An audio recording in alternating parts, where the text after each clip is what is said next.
Let's get this started, shall we?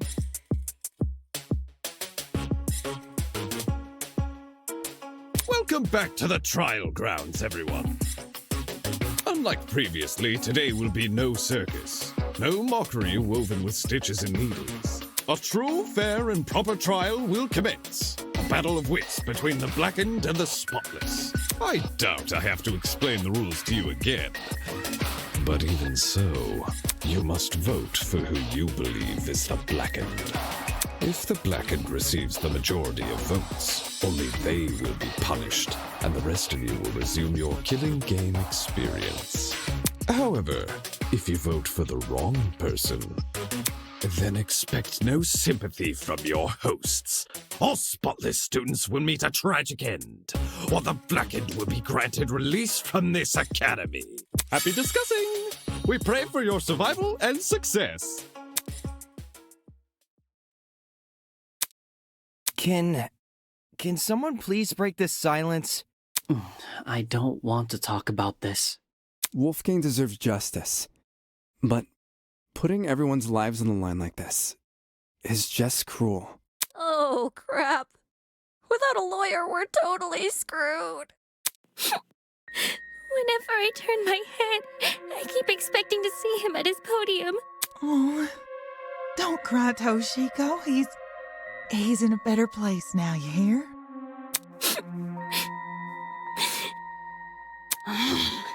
Whichever one of you sick bastards did this, whatever it takes, no matter if I have to kick the brains out of every single person here, I'll find you. Do you really gotta resort to violence? Let's just stay calm, okay? Making peace with our situation is, the first step in handling it. How the hell can I stay calm when there's a killer on the loose? That bastard is watching us right now, fully content putting our lives on the line. Is that what you call peace? Being at the mercy of some dickhead silent observer? Well, nobody knows for sure if the killer is even a silent observer.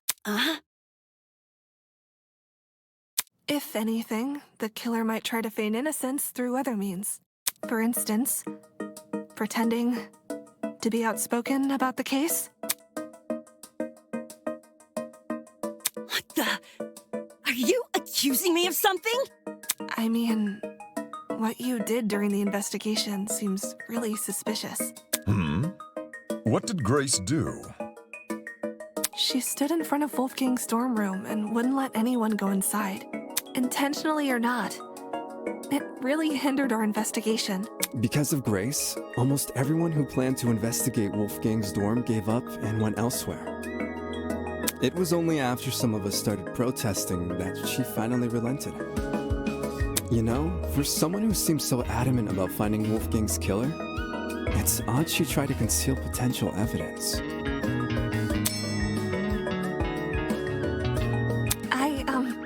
I'm not saying Grace is definitely the killer. I just think we should be cautious of her. She has an alibi, though. Huh? Grace couldn't have murdered anyone, 'cause she went to the game tournament. Grace attended the tournament? Does that rule her out from committing the murder? Well, yeah. We had to be at the dining hall by 9 a.m.-ish, which was like half an hour before the murder. Nobody left the tournament after it started either. Nobody I know of, anyway. There weren't many of us there. Had someone disappeared, it would have been obvious. So, Grace is off the hook? Wow, that plot thread resolved itself quicker than I was anticipating. So Jean, Grace, and Kai attended Cassidy and Jet's game tournament. And me. And Mark. Damon and I also attended the tournament. We can also vouch for Grace.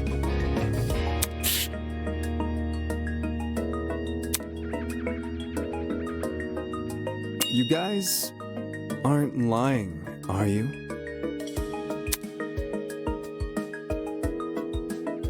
What the heck? Are you seriously doubting? If the 8 of you were really together when Wolfgang was discovered, then Kai, doesn't that contradict what you said before the investigation? You told everyone you and Damon found Wolfgang first. How is that possible if you guys never left the dining hall?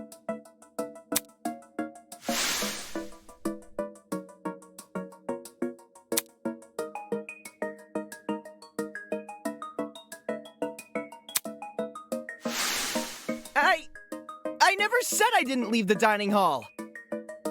But earlier you told us you were with the other attendees. That's because us partygoers left the dining hall together. Mm-hmm. When the blackout struck, the tournament folk joined arms and headed straight downstairs. I would know. I saw him. There was a blackout? You don't remember? Actually, I don't recall a power outage either. How could that be? Did an alternate timeline converge with ours?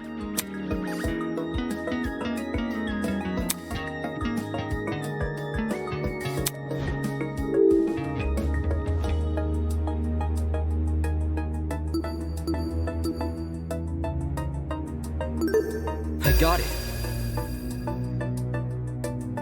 The reason not everyone experienced a blackout is because only the building containing our dorms was affected. If I had to guess, the courtyard and tree area are connected to separate power sources. So the tournament attendees were affected, yet they left the dining hall? Why not stay put until the power returned? Because we were the ones who brought it back. It didn't seem like the power was being restored anytime soon, so we took up the challenge of fixing it ourselves. And just our luck, boom! We found a spare generator lying in one of the storage closets. Of course, then we found Wolfgang. She's right. The 8 of us split into 4 pairs and inspected a storage room each. Because of the toaster trinket map, we know which ones, too. Eva and Grace check storage closet A. Jet and I check storage closet B. Damon and Kai check storage closet C. And Jean and Mark check storage closet D. Yeah, I was with Grace. She can confirm being with me, too. Yeah, we were together. Oh, I didn't realize. Sorry?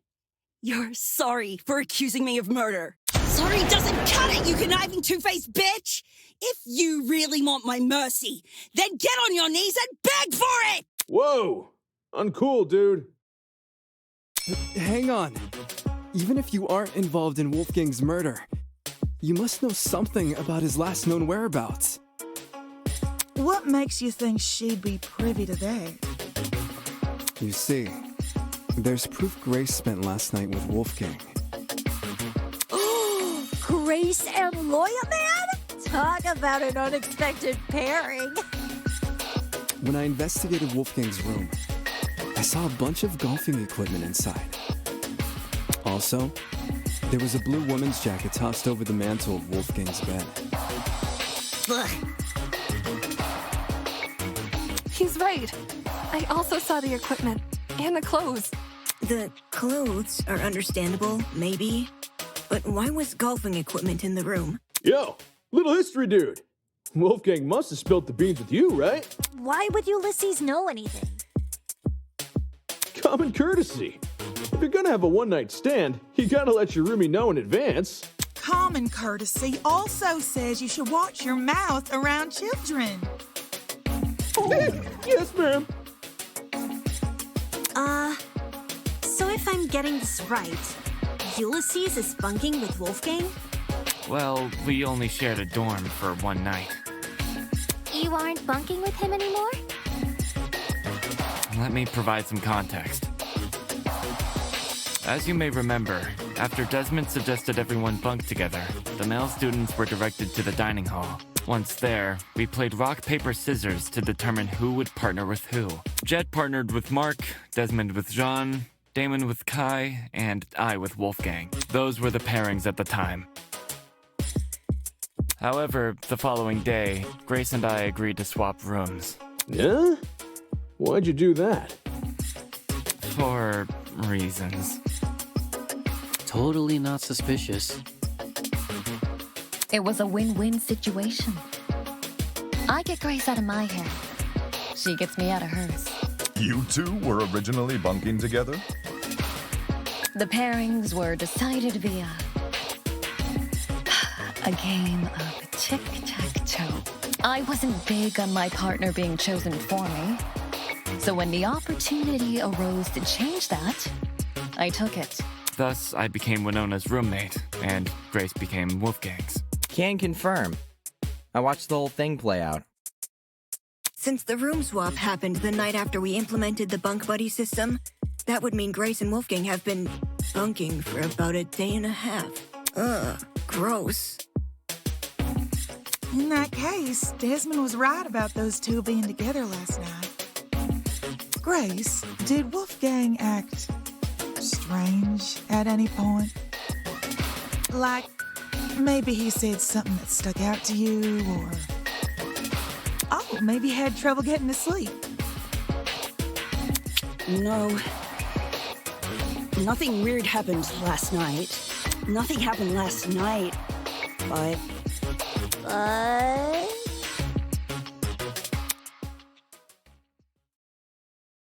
The morning of the murder, this morning, Wolfgang told me he felt sick. Sick? With a stomachache. It hurt so bad he couldn't get out of bed. I was gonna cancel my plans for today, but he convinced me to attend the tournament.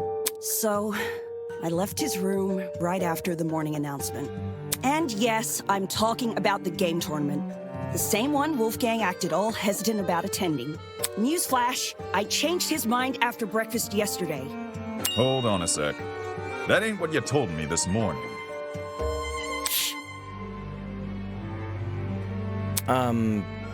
What did Grace tell you? Simply put, she felt like competing.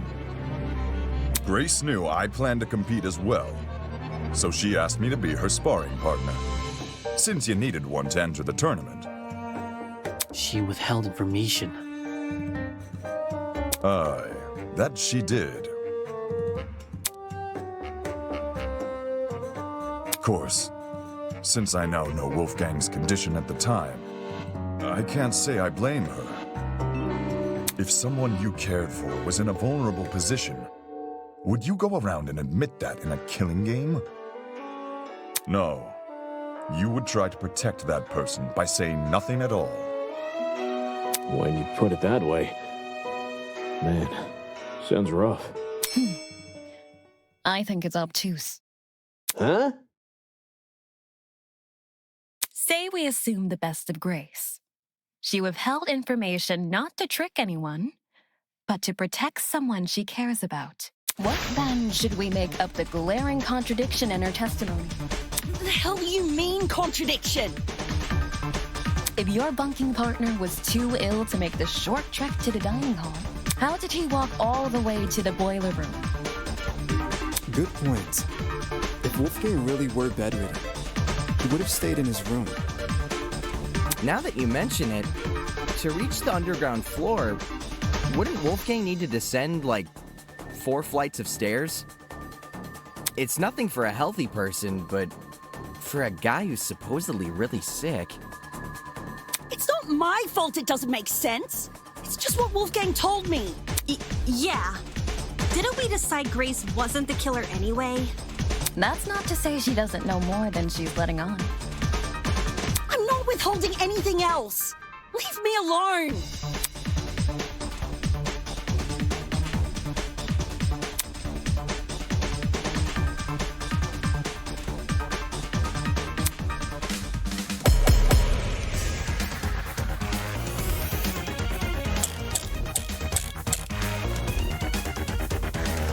Why don't you tell everyone the truth, Grace?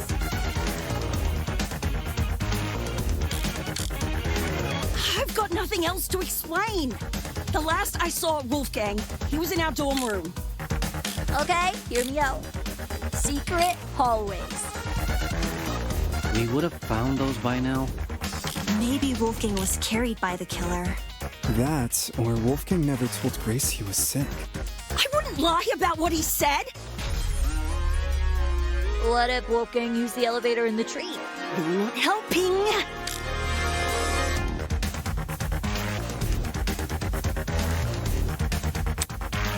What? We would have found those by now. Maybe Wolfgang was carried. No, that's wrong!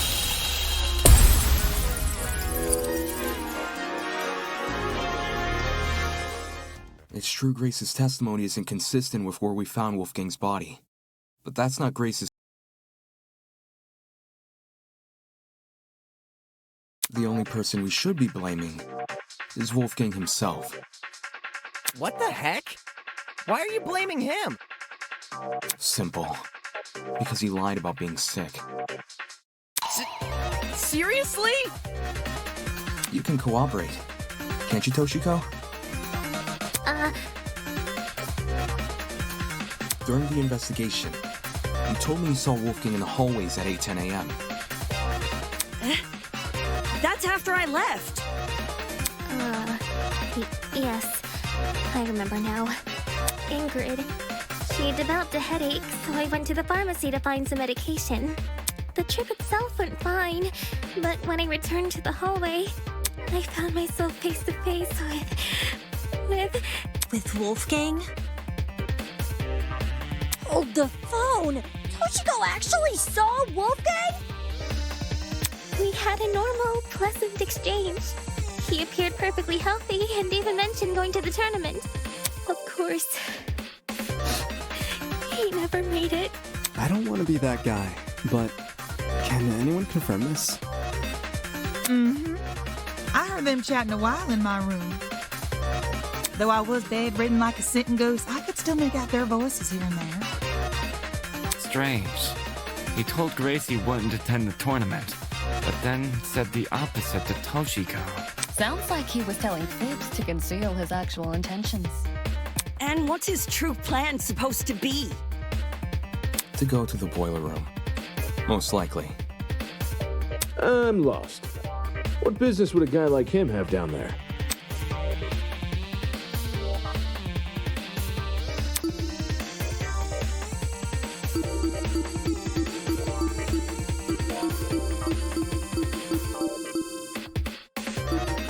This is it. During the investigation, I found this note tucked away inside Wolfgang's blazer pocket. A lot of it is water damaged. The paper looks like it was ripped from a notebook, and the handwriting was done in ink. But some parts are still legible.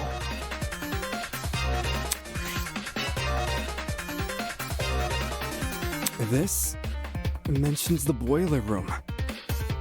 Exactly. The fact we found Wolfgang in the boiler room, and this note in his pocket. It can't be a coincidence. This note must be the reason Wolfgang went there. That mention of a secret sure is suspicious. I'm willing to bet Wolfie's reason had something to do with it. Agreeing to meet a stranger in some spooky dark place? Wolfgang had nerves of steel. Ulysses, Grace, do you remember Wolfgang getting delivered a weird note? No. The only time I recall him receiving anything was when Tozu distributed those envelopes. I don't know anything about a note. Really? Wolfgang shared nothing with you guys? Guess he didn't want them to know what it said. Right. And if Wolfgang wanted to keep this note a secret, he would obviously want to keep the meeting a secret too.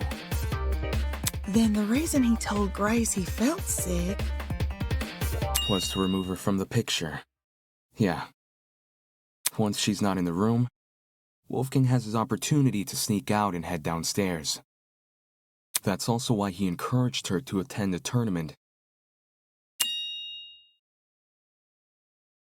Didn't this same guy ask us to share our blackmail with each other?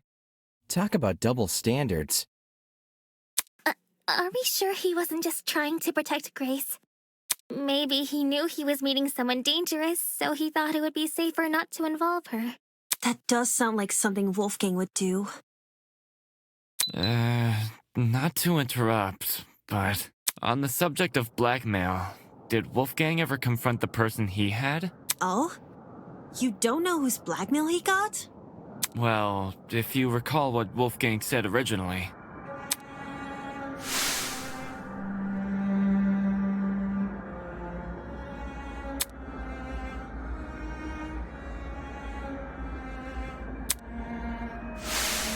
Regardless of the blackmail's contents, it would be treated as a matter between the recipient and the subject of the blackmail, and no one else. Which makes me wonder, could whether or not Wolfgang confronted his person clue us into what had originally been written on that note? I'm not picking up what you're putting down. If that person somehow realized Wolfgang carried their blackmail, but never came forward about it, they could have demanded Wolfgang show it to them, hence the mention of a secret. However, if Wolfgang did confront his person, I don't see why that same person would then send him a threatening note. Not least act coy about information they both know. If the person being blackmailed wasn't the one who wrote the note, who was? Obviously, it would be the student with Wolfgang's blackmail. Oh, I knew that. Yes, the secret in question may actually be a reference to Wolfgang's blackmail, not the sender's. Is there any way to figure out whose secret it is? We'd probably need to know whose blackmail Wolfgang had first. Oh, I've got just the idea. Yo! Person who Wolfgang had blackmail on! If he gave you your blackmail back, can you say something? Don't forget the person with Wolfgang's blackmail. Oh, right. Hey! Person who's got Wolfgang's blackmail! If you're innocent, say something already!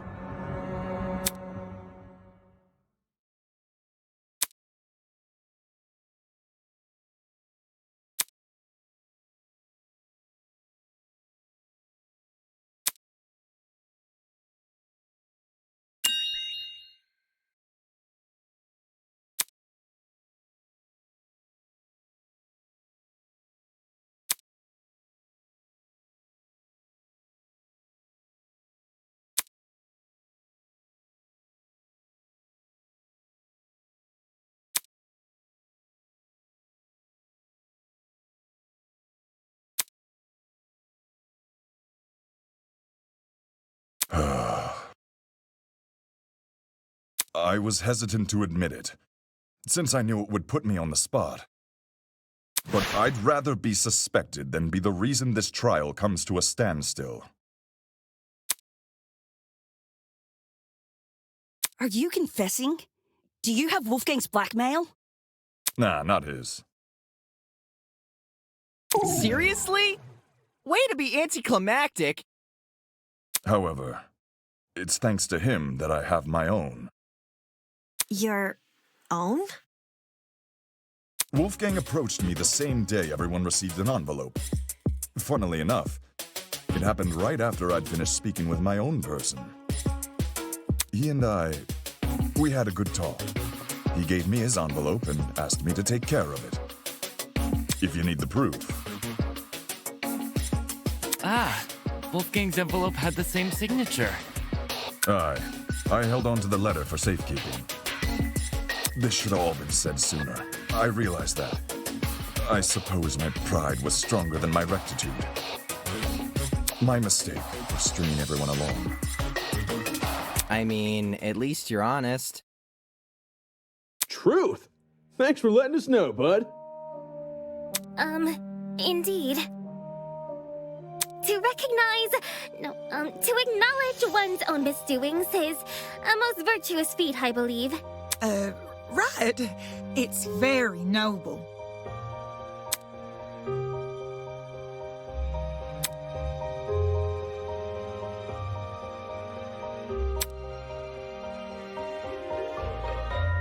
I take it our other blackmail person isn't gonna step forward? If nothing happens, let's just have everyone recite whose blackmail they got one by one. Huh? You sure that's a good idea? No one's reciting shit! It was only a suggestion. Calm your farm. Even if we knew who had Wolfgang's blackmail, that doesn't necessarily mean they're his killer. It's annoying they won't speak up, sure. But unlike John, they would actually need to reveal Wolfgang's blackmail to prove they have it. This person might just want to respect Wolfgang's request to keep the blackmail between two people, especially now that he's gone. I don't know. Is it really okay if we never find out? Circumstantial evidence alone can't prove something beyond a reasonable doubt. If we want to solve this case, we need indisputable evidence. Yeah. It's like doing a jigsaw puzzle without the box art to help you. The cases, or... Obviously, the case. The more pieces you connect, the clearer the image you're constructing becomes. The clearer the image, the more you can assume about it. Do you see what I'm saying? Once we know how Wolfgang died, the rest of this case should fall into place. You certainly talk a lot stranger than you used to, but I think I get it. Well, I don't want to be the one to start, but we can all agree Wolfgang was stabbed to death, right?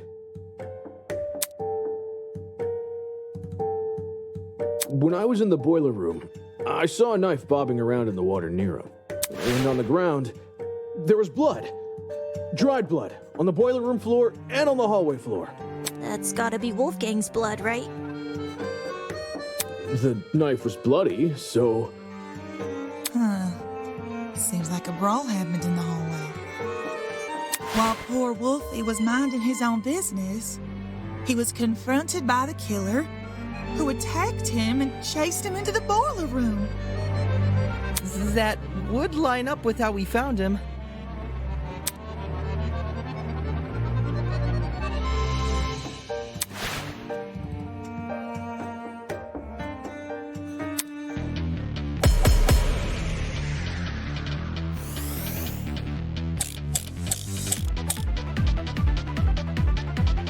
Is this really how you guys think Wolfgang died? The bloody knife is way too big of a coincidence. It was floating in the water right next to him.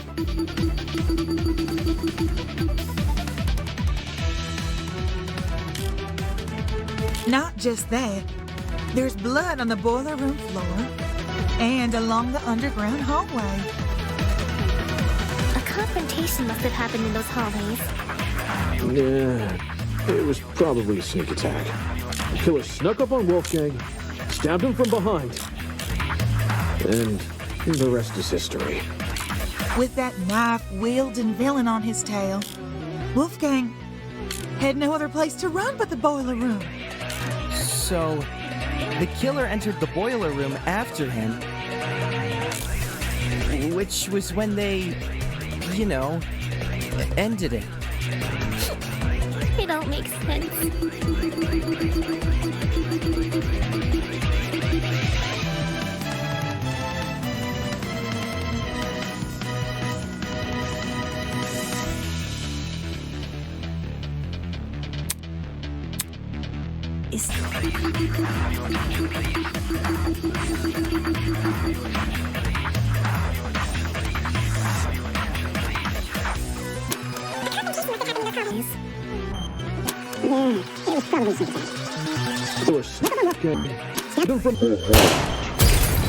No, that's wrong!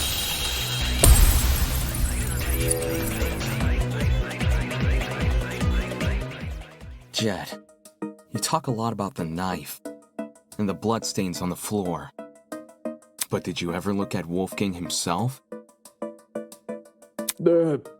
I gave him a glance. Nothing too deep. I figured. Had you actually taken the time to look at Wolfgang's back, you would have noticed a clear absence of stab wounds. In fact, none of the injuries he sustained were the type to cause severe blood loss.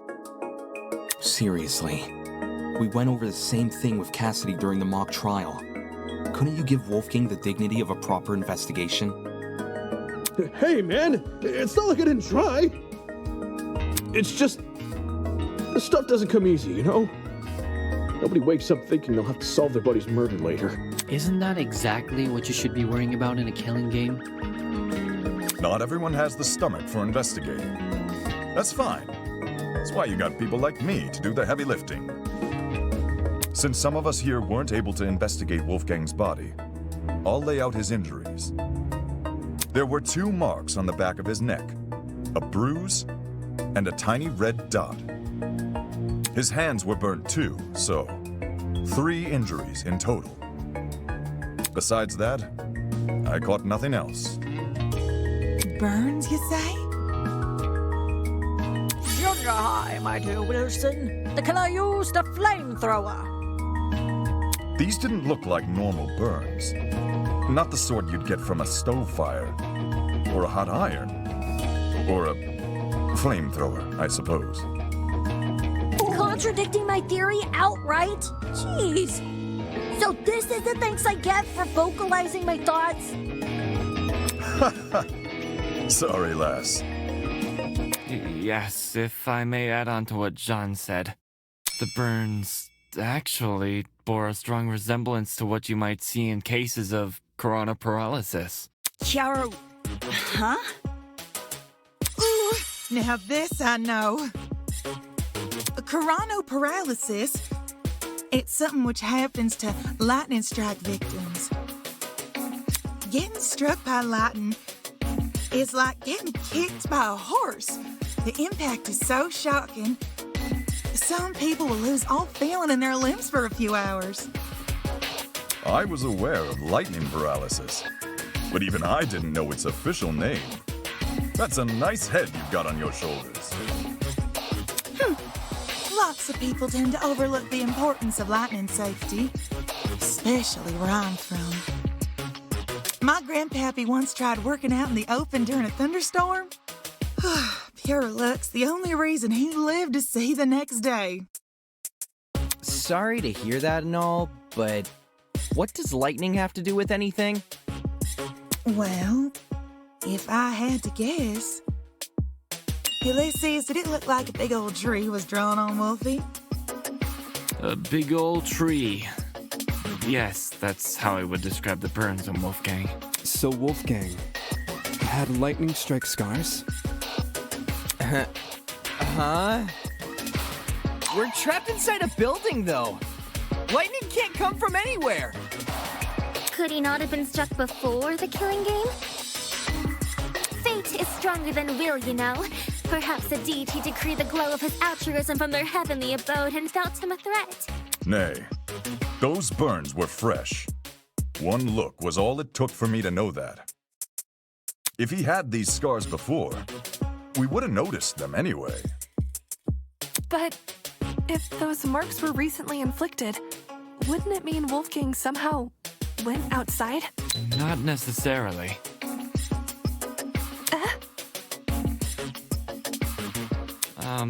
This is only something I thought of just now, but the reason Wolfgang sustained burns similar to that of lightning strike victims may be because whatever inflicted his burns was equivalent in damage to a lightning strike. You saying there's something out here channeling the power of lightning?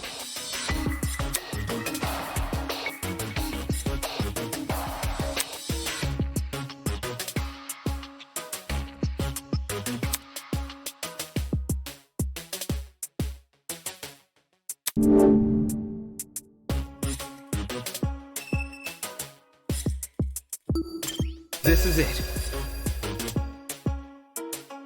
Ulysses, since you write everything down, do you have a description of the boiler room in your notebook? Yes, I do. Why? Since some people here never investigated the crime scene, they probably aren't as familiar with the room as we are. So, you should read out your description of it.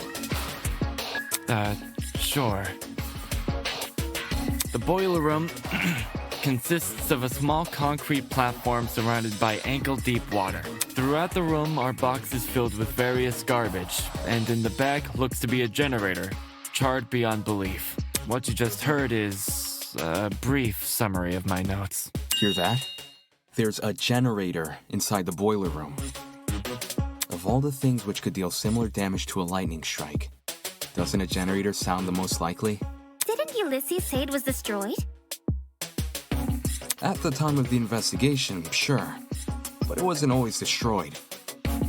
You probably don't remember, but back when we found the dummy, I mentioned something about the underground floor.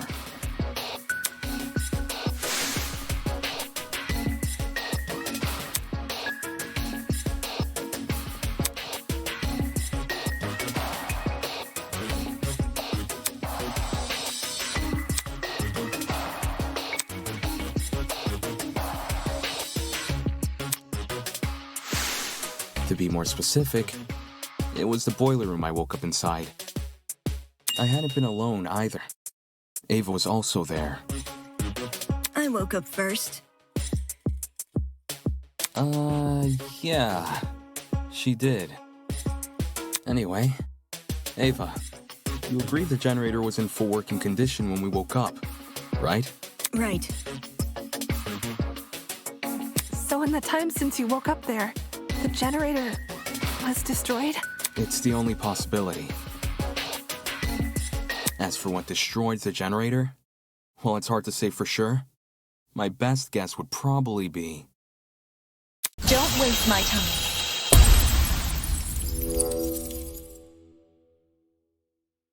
Two things. First, destroyed is overly vague. Ulysses explained the state of the generator much better. Charred beyond belief. Second, and more importantly, where's your proof the generator inflicted those burns? What are you talking about? The generator must be involved. It's near where Wolfgang is lying. Being within range of something counts as proof now, does it? Do you also consider happenstance as conclusive evidence? Funny how the standards shift, if so. That...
While the generator may look suspicious, consider the time frame we're working with. If the only time you saw the generator in full working condition was on the day of our kidnapping, that gives us a period of almost 4 days in which the generator might have been destroyed.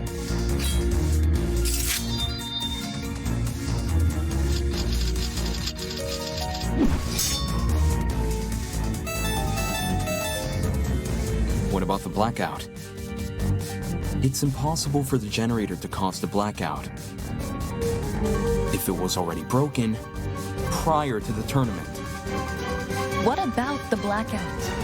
The building may very well have lost its power at any point before or after the murder. You only assume it happened during it. Not the smartest argument from a supposed ultimate debater.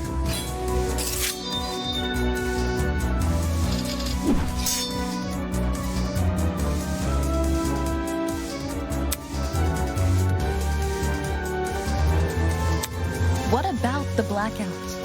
The building may very well have lost its power.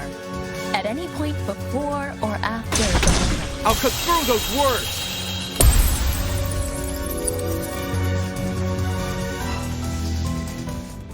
When the blackout happened, it froze a piece of equipment which had been set up for the game tournament. Mark's DJ pad.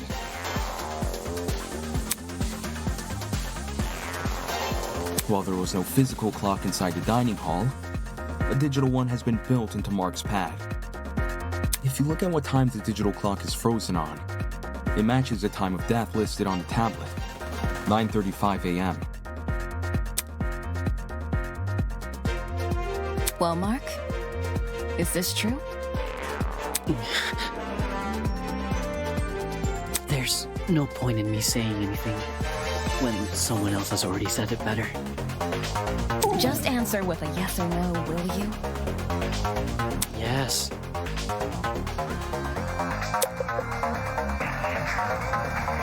In any case, the matching times were too much of a coincidence. The destruction of the generator caused the blackout, and the blackout occurred at the time of the murder. There's no way the destruction of the generator wasn't tied to Wolfgang's death. What do you suppose happened then?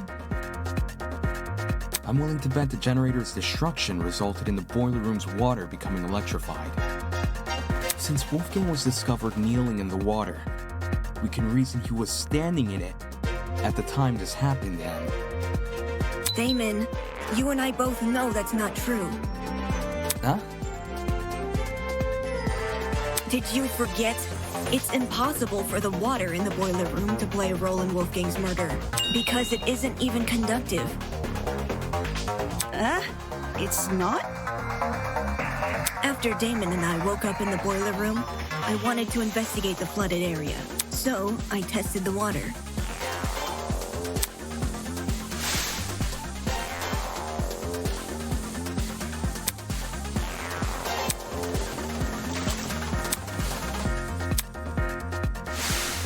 I even redid my test during the investigation, since Damon wasn't sure if he should touch Wolfgang's wet clothes. In both instances, I proved the water was safe to enter. To be honest, neither result really surprised me. Water will only act as a conductor if it makes contact with two separate energy sources. The boiler room's generator is just one source. If you're standing in the water, one outlet should be enough. Speaking from experience, large bodies of water are terrifying conductors during storms. All it takes is one lightning bolt, and the surrounding miles are scorched. But the generator is a slow, persistent source of electricity. It's not the same as a lightning strike. Electricity is electricity. Doesn't matter how it manifests. The reason you two avoided electrocution is because the generator's exposed wires aren't even touching the water. If they were, you would have been scorched right from the start. Maybe when the generator was destroyed, some of the wiring fell into the water? Nah. Even in its current sorry state, the generator's wires are nowhere near the water. It doesn't make sense for the generator to pose a danger anyway. The point of the killing game is for the students to kill each other, not for the facility to kill the students. A feature of the building killing a student would be a meaningless death because you can't attribute a student killer to it. As for why the generator's been charred, sometimes electrical faults happen. Even my ship's engines have broken under particularly relentless storms. And if an electrical fault caused Wolfgang's death, then his... Of course! If we were responsible for his death, your lot wouldn't be here discussing it.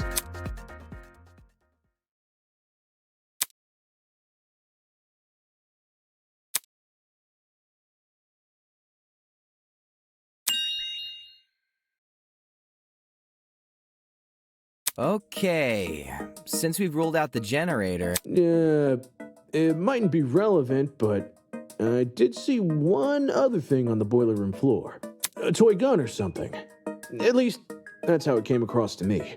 Not a toy gun, a taser gun. A taser? I'll shoot electricity! I'm not sure how the taser fits in with this case, though. It doesn't seem to have been used. Nope. The taser was definitely used. How so? I didn't catch any sort of string protruding from it. Not all taser guns release a string when fired. Some are completely wireless. For those types, you can tell they've been used if their blast doors are missing. Side note, blast doors are plastic panels which cover the muzzle of a taser. If a shot is fired, they pop clean off. When I was investigating the crime scene, I found the taser gun in one spot and its blast doors in another. Speaks for itself, yeah? And here I was thinking the yellow bits were just random trash. Where the heck did a taser gun even come from? Last time I checked, there weren't any lying around in the storage closets. Maybe it belongs to someone here. Huh? Just think about it for 1 second. Everyone here has a dorm room which is themed around their talent. Mine's got DJ equipment. Jet's got car batteries. If that's what we have with our talents, what could someone with a dangerous talent have? Are you talking about, like, knives and stuff? What? Is there something on my face? Forget this. The person I'm talking about is Desmond. Huh? No way! You think the gun is Yeah. Hang on. You got it all mixed up. Jean, do you know anything about this? As Desmond's roommate, perhaps you spotted something inside his dorm. Alas, we stayed in my abode. I couldn't tell you if he had weapons. Talk about suspicious. Did Desmond agree to bunk in Jean's dorm so Jean wouldn't see the weapons in his? Listen, I get where you guys are coming from, but that taser gun, it's not mine. No, that's a lie. A lie?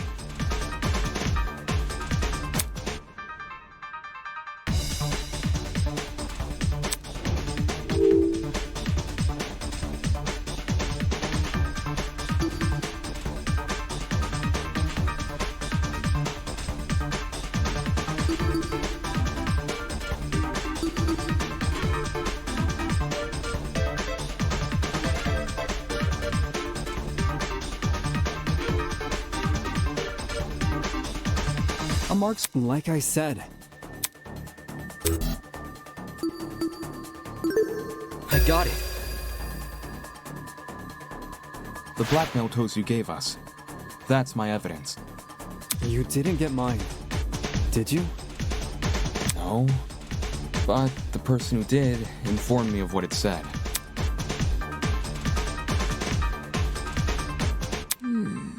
The writing style seems to match. I think it's legit. That's more than a little suspicious, don't you think? Leaving a bunch of weapons unguarded during a killing game? Don't judge me. This is the first time I'm hearing of it too. You didn't know there were weapons in your room? Yep, no idea. Our rooms aren't particularly subtle in their theming. Are we supposed to believe yours is any different? It is themed. I'm not denying that. But I sure as hell didn't catch sight of any weapons. If I did, do you seriously think I'd leave them unguarded and risk being found out? Yeah. Desmond cares too much about everyone. He pointed out the broken doorknobs and gave us the idea to bunk together. Why would he hide weapons in his room? Someone must have gotten the idea to rifle through my dorm because of my talent and found the taser gun hidden inside. There's no other way to explain it. So while Desmond gets a bunch of guns, all I get is an old game console and a deck controller. Take the bad with the good, dearest people. No one fears game consoles. Well, no one besides parents and the religiously inclined. Enough talking about consoles! Why are you guys believing Desmond so easily? If the taser gun belongs to him, then he's the killer. Any argument he makes against it is just a flimsy excuse!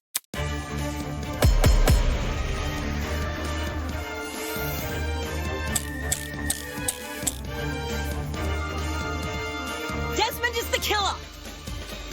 The taser gun came from his room! I had no idea the gun even existed. I was barely in my dorm to begin with. because you wanted to draw attention away from your weapons hoard. But... If this is about avoiding suspicion...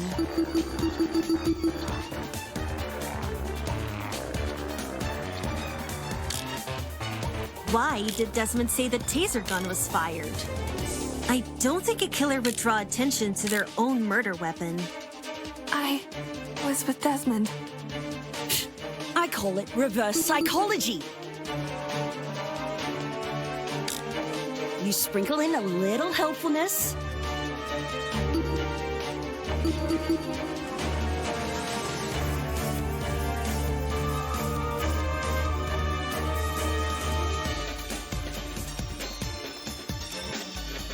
And suddenly everyone trusts you. When the murder happened,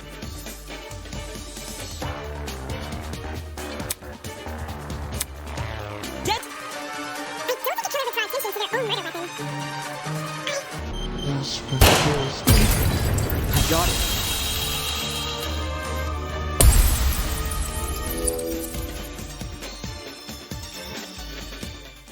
Regardless of whether or not Desmond knew about the gun, he definitely wasn't involved in the murder. Eloise can back me up on this. Right. Desmond and I, we were together in the courtyard at the time of Wolfgang's death. I see. Then both of you can be ruled out as suspects. Don't just take her word for it. She could be covering for Desmond. Jeez, if you have a bone to pick with these guys, at least save it for when we're not solving a murder. Yeah! Why don't you want to believe Eloise? Ever since the investigation, these two yuppies have been on my case nonstop. They're obviously working together. Not gonna lie, I see where Grace is coming from. When Eloise tried to single her out earlier, Desmond was pretty quick to jump in and agree. Even so... since the topic has been brought up, I would like to mention something. During my trip to the pharmacy, I believe I saw Desmond and Eloise in the courtyard together. You also said you were back in the hallways around 8-10 a.m., didn't you? That means those two were wandering around unsupervised. Either one of them could have left the courtyard. If Desmond was the killer, what would Eloise gain from defending him? Should the wrong vote be cast, nothing about the rules suggests an accomplice of the killer would be exempt from execution. That's right! And even if she was exempt, Eloise is too nice to be an accomplice to murder. Grace, I realize Desmond's irked you, but that's no reason to keep steering everyone down a dead end. Let's move on.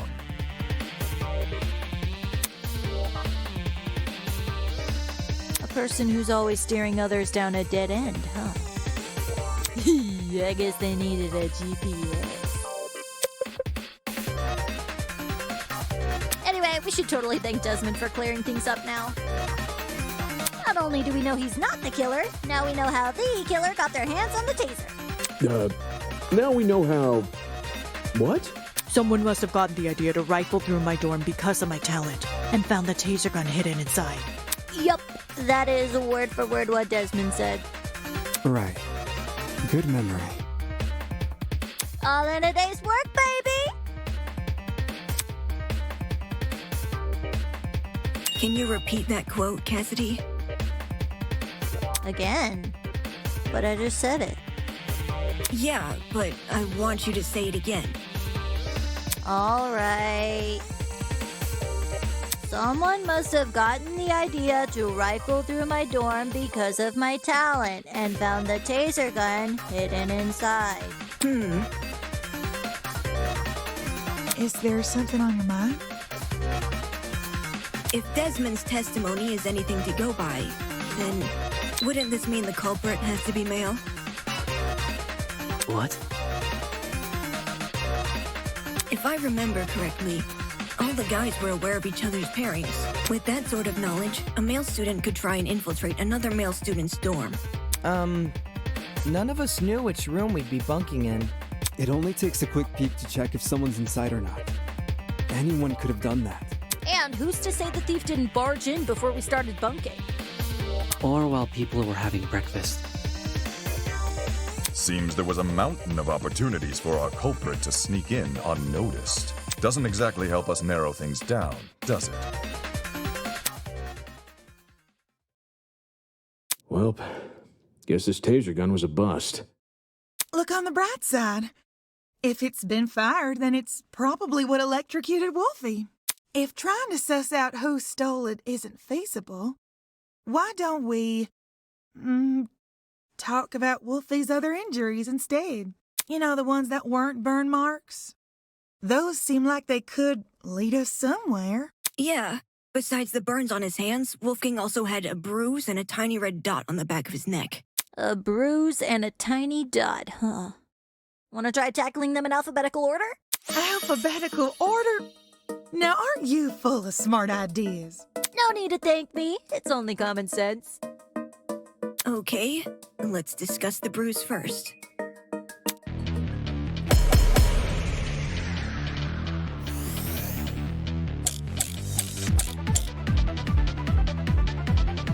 I think it's safe to say the killer didn't use a flamethrower. Maybe Wolfgang got into a fight? Someone might have attacked him and aimed for his neck. If you can even reach that high. Either way, something must have hit him. What if Wolfie fell over? With how spindly he is, one tiny misstep could leave the poor fella bruised for days. Skinny guys bruise easily, eh? Let's see if you're right. Ulysses, fall over. No, thank you.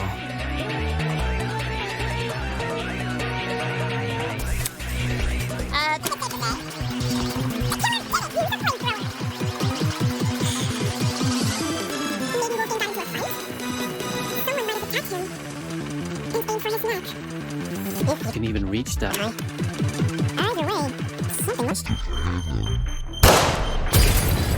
got it.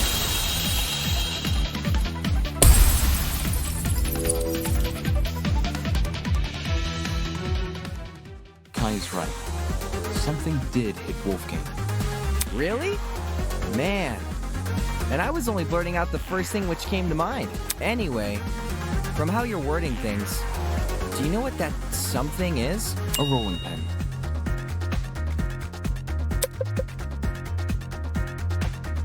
Eh? Wolfgang was hit with a rolling pin. How on earth did you reach that conclusion? Ava and I found this pin inside storage closet A, which is just a few feet from the crime scene. Coincidentally, the pin also has a dent. You sure that's enough to say it's involved? Could just be a flimsy pin. No. There's something else which solidifies this pin's role in the murder. Handprints. 2 of them on the edge of the pin. So the killer used a rolling pin to attack Wolfgang? It certainly explains the bruising on his neck.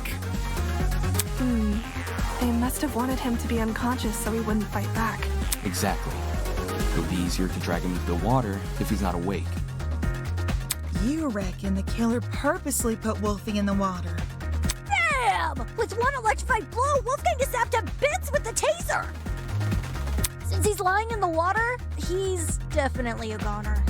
Considering the logical ethos of the killer's rectitude, especially when governed under constricting pressure, leaving him catatonic would be the most facile solution. I guess it makes sense.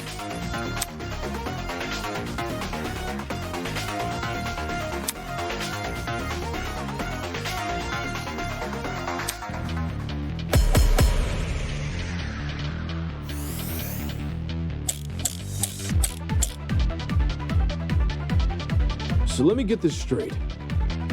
The killer knocked out Wolfgang with a rolling pin, and then chucked the pin into Closet A? When exactly did they discard the pin? They couldn't have done it when Eva and I were already downstairs, because the 2 of us went inside Closet A.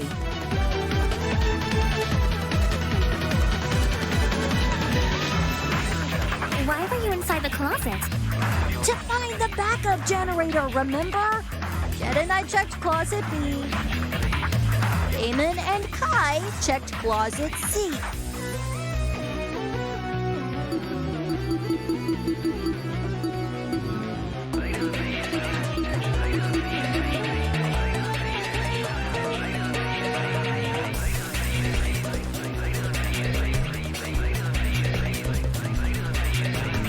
Eva and Grace checked closet A. And Jean and Mark checked closet D. The killer just discarded the pin before we came downstairs. Yeah, I think Mark's right. 'Cause the killer could run upstairs and go back to their room immediately after discarding the pin.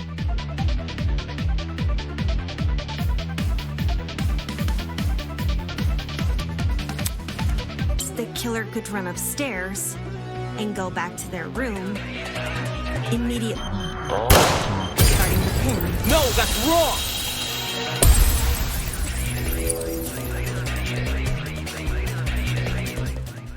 Diana, there's proof the killer fled the underground hallway at a later time.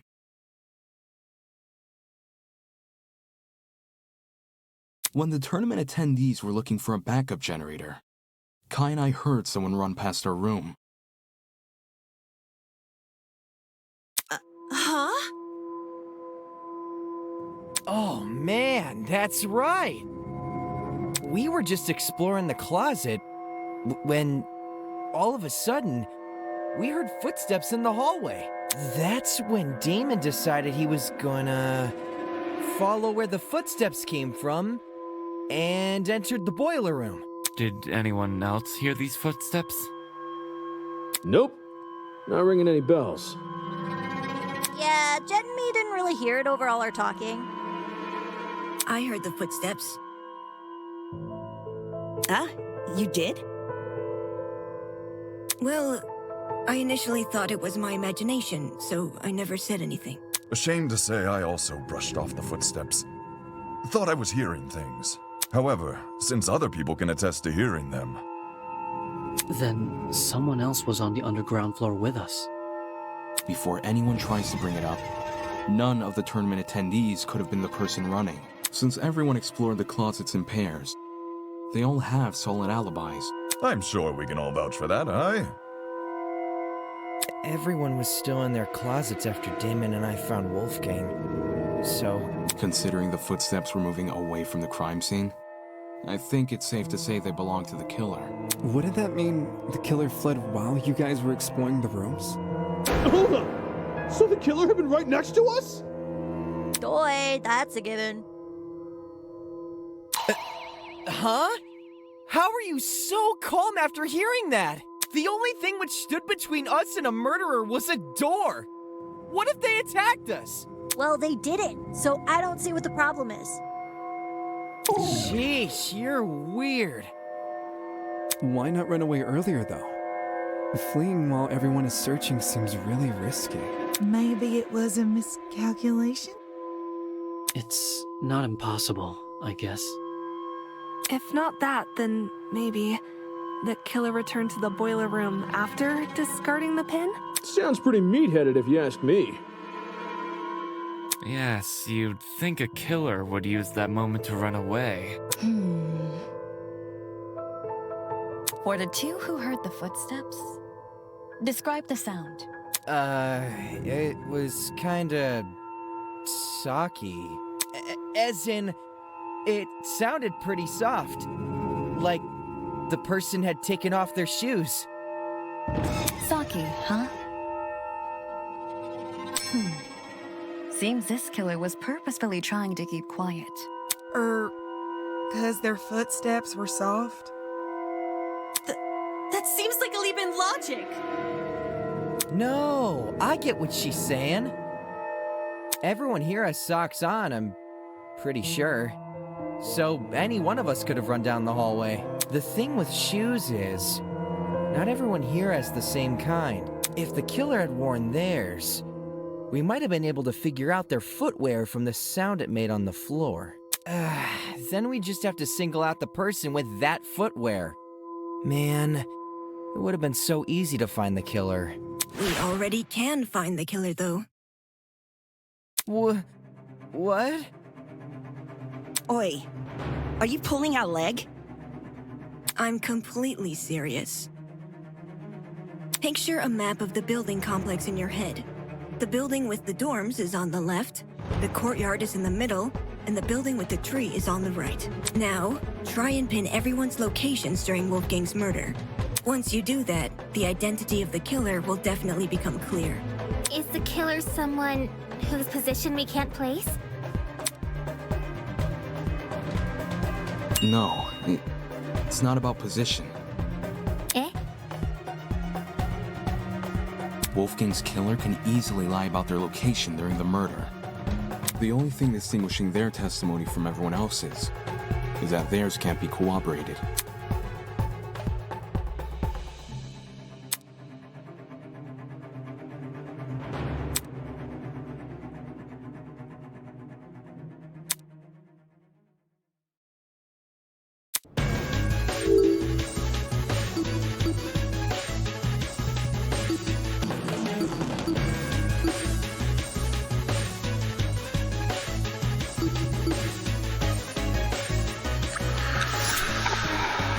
It has to be you!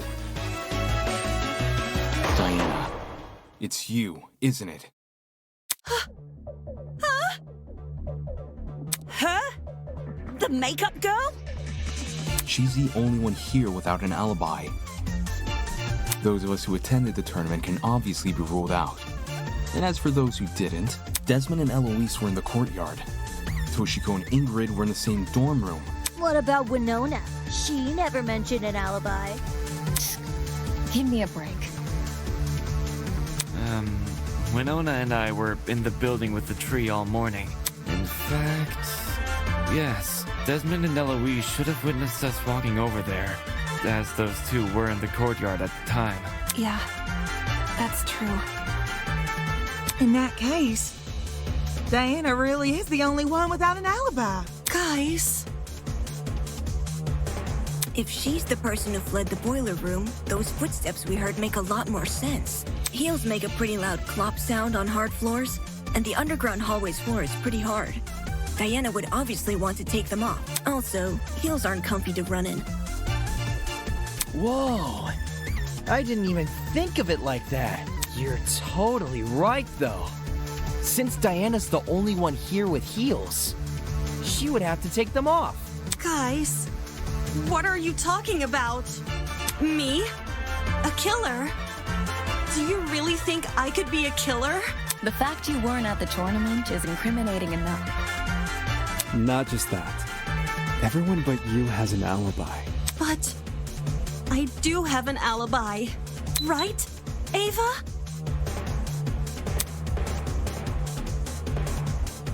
You woke up with me this morning, and you never saw me leave my dorm. During the brief amount of time we were together, I never saw you leave. What you did after I left for the game tournament, however, is anyone's guess. Ava wanted to help me and Cass set up the tournament, so we told her to swing by early. For that reason, I left Diana's dorm at 8:05 a.m. I know the exact time since her room has a clock. I probably entered the dining hall around 8:10 a.m.-ish. So much for an alibi, then.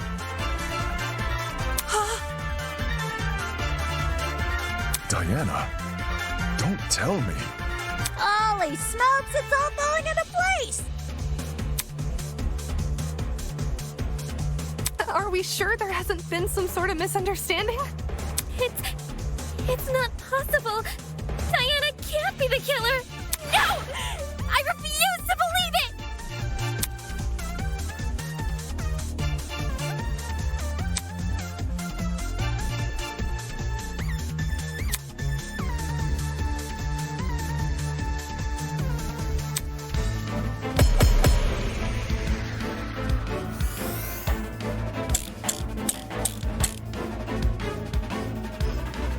If it was Diana inside that boiler room, could she be the one who left the blood trail? Because if so, that might be her blood on the knife, too. Diana's blood? Are you saying she wounded herself? Wounded herself? What makes you think that? I don't know! Why else would the killer's blood be on their own weapon?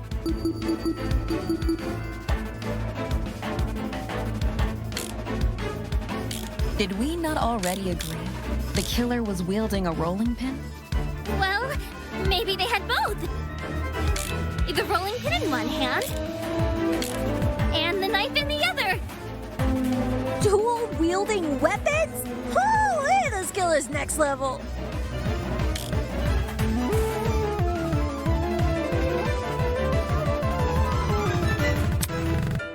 If it was Diana inside that boiler room, could she be the one who left the blood trail? Because if so, that might be her blood on the knife, too. Diana's blood? Are you saying she wounded herself? Wounded herself? What makes you think that? I don't know! Why else would the killer's blood be on their own weapon? Did we not already agree the killer was wielding a rolling pin? Well, maybe they had both. The rolling pin in one hand. No, that's wrong!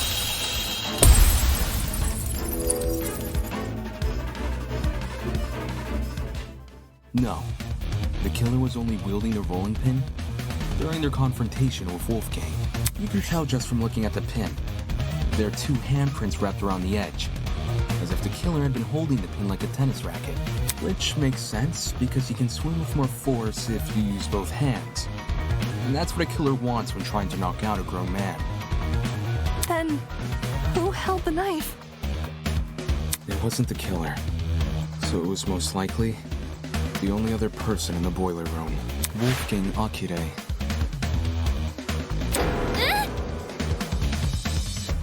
What the hell are you talking about? Wolfgang, carrying a dangerous weapon? Bullshit! If you were in his situation, wouldn't you? Wolfgang received an anonymous message asking him to meet in a basement, all whilst in the middle of a killing game. At that point, it doesn't matter how much of an optimist he is. He'd know better than to come unarmed. A knife isn't super hard to find, either. Wolfgang probably just stole one from the kitchen. Besides, if Diana is the one who got stabbed, it would explain the blood trail. Think about it.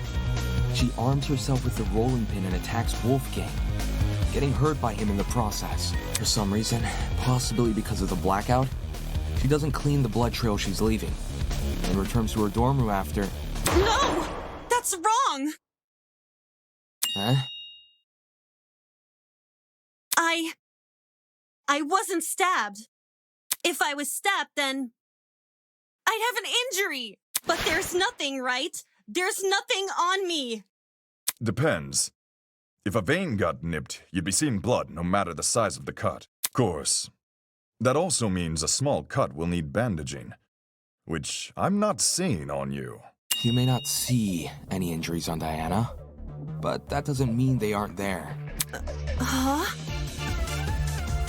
If she wanted, she could simply hide her injuries from view.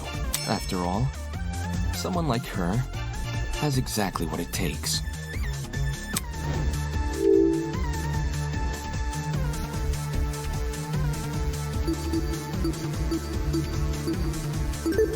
I got it. Talent. As the ultimate cosmetologist, Diana could easily cover her wounds. It makes sense. With the right equipment, she could probably disguise even a bandaged wound. As Diana's bunking partner, I've seen firsthand how many different cosmetics are inside her room. So unfortunately, I have to agree. Well, Diana, did I get anything wrong?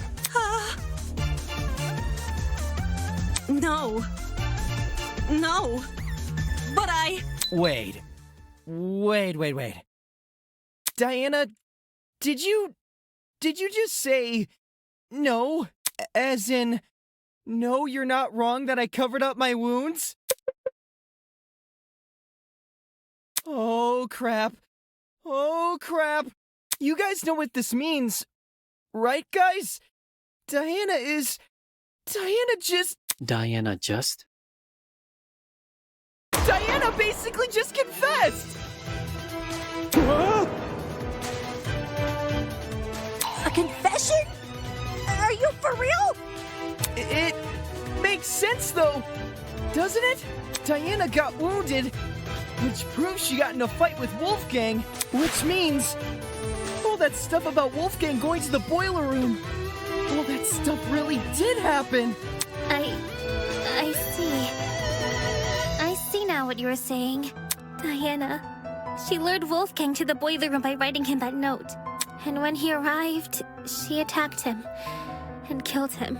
And now, she's been lying this entire trial, hoping we would never suspect her.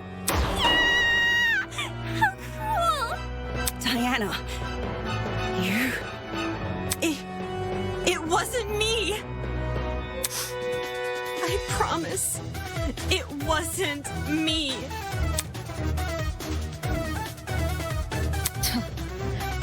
To think she could preach about friendship after committing a violent crime. And then try and sentence the rest of us to punishment. Golly, you're right. If we voted for the wrong person, we would have been executed. Ah! That's so fucked! Seriously, Diana? What the hell is your damage?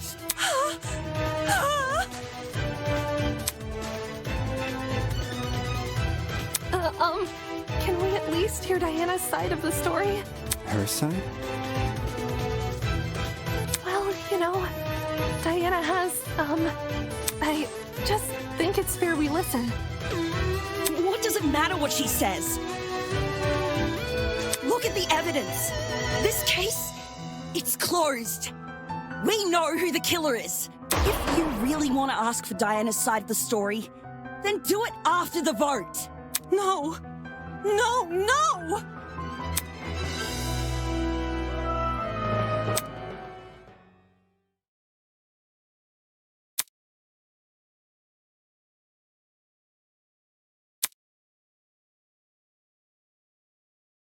No. No. No.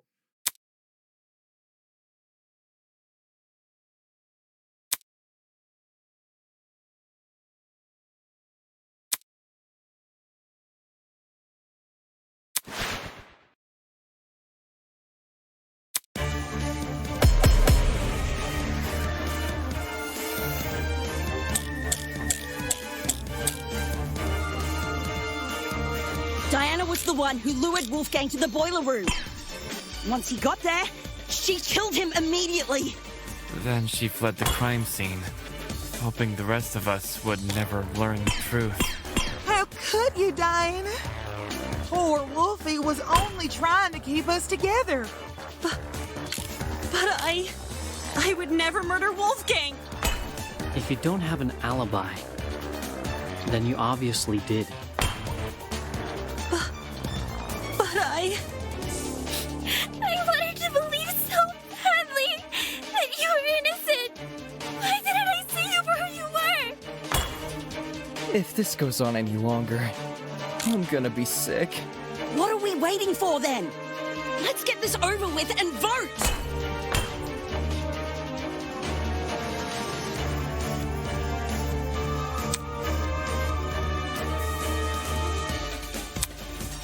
Diane, who lured Wolfgang to the boiler room.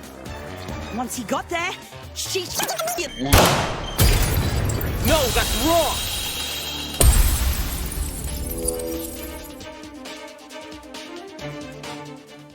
Hold on.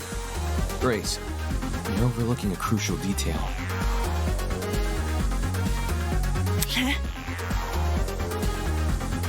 Do you recall the note I found in Wolfgang's blazer pocket? It asked him to meet in the boiler room at 8:15 a.m. But, according to the Tozu tablet, he died over an hour later at 9:35 a.m. That means Wolfgang didn't die right after he got to the boiler room. What's your point? My point? is that the killer had no reason to lure Wolfgang to the boiler room, and then wait over an hour to kill him. There's no guarantee another person will enter the room during that time. It's in the killer's best interest to be in and out of there as fast as possible. When we originally discussed the note, we lack the context to properly understand this time discrepancy. But if you go with your idea that Diana killed Wolfgang immediately, then that discrepancy becomes all too clear. How do you know Wolfgang didn't just arrive late? He was already on his way when I ran into him at 8:10 a.m. He must have arrived on time. Same goes for the killer. I doubt Wolfgang would stay in the boiler room for long if no one came to meet him. For that reason, we can assume Wolfgang was knocked unconscious soon after he arrived. But there's such a long period of time between him being knocked out and him being killed. Unless you want to tell me he and Diana were in an hour-long struggle, then I'm sure there's more to the mystery here. Shut the fuck up!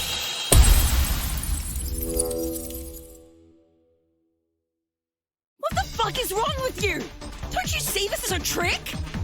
All of Diana's blubbering and crying is just a farce to make us think she's innocent. I wouldn't fall for a farce like that. My only concern is the evidence not adding up. If you're still not convinced Diana is the killer, then let me show you something you overlooked. I call it undeniable fucking proof!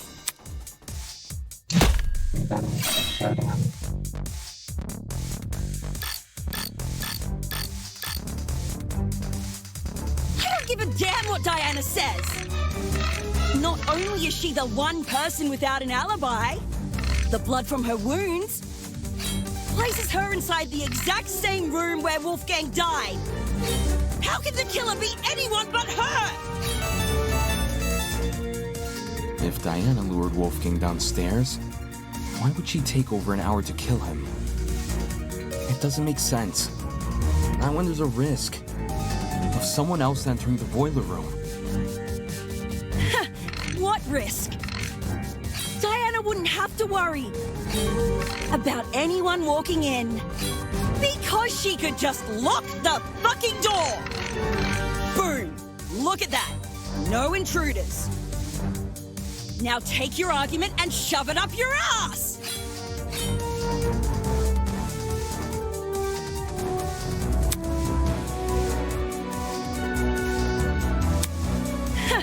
What risk? Diana wouldn't have to worry about anyone walking in because she could just lock the fucking door. I'll cut through those words.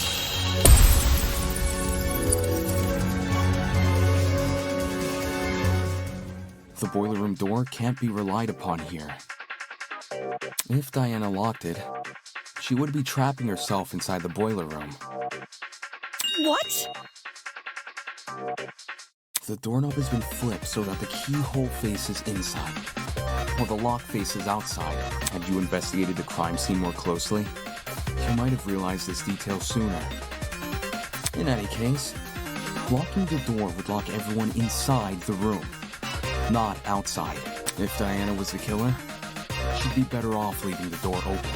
How the heck do you even flip a doorknob? Sounds like something only a tradesperson could do. Meh. You really think so? Swapping a doorknob is easy.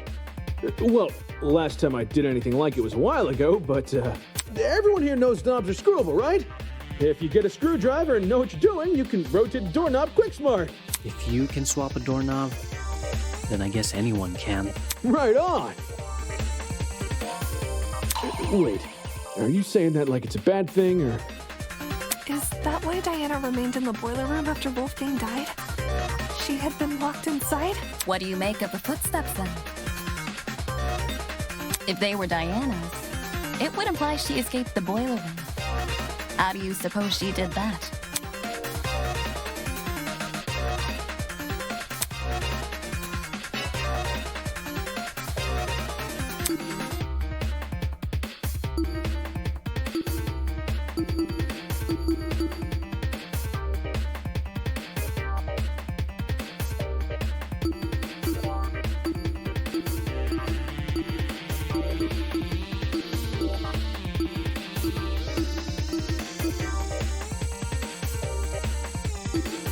This is it. Near the boiler room door, I discovered a thin piece of metal. At first glance, it didn't look important, but if you were to fold it in half, theoretically, it would look like a hairpin. Ah, she used the classic maneuver. Picking a lock with a hairpin. It can be done, it just takes a bit of practice. Diana probably had this hairpin inside her makeup bag, so she used it to fiddle with the lock until it eventually came undone. Which, judging by the timing of her footsteps, happened late into the blackout. Messing with a lock in pitch blackness. Whew, now that would be impossible for me. Right. Even if Diana did access light, like through the Tozu trinket, undoing the lock would still be difficult. Way too difficult of a situation to deliberately put herself in.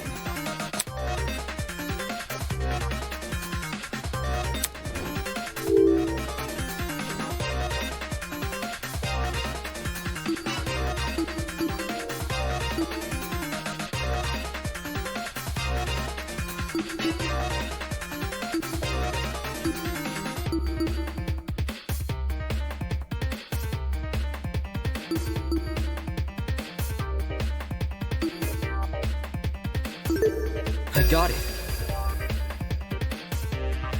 Someone else must have locked the door.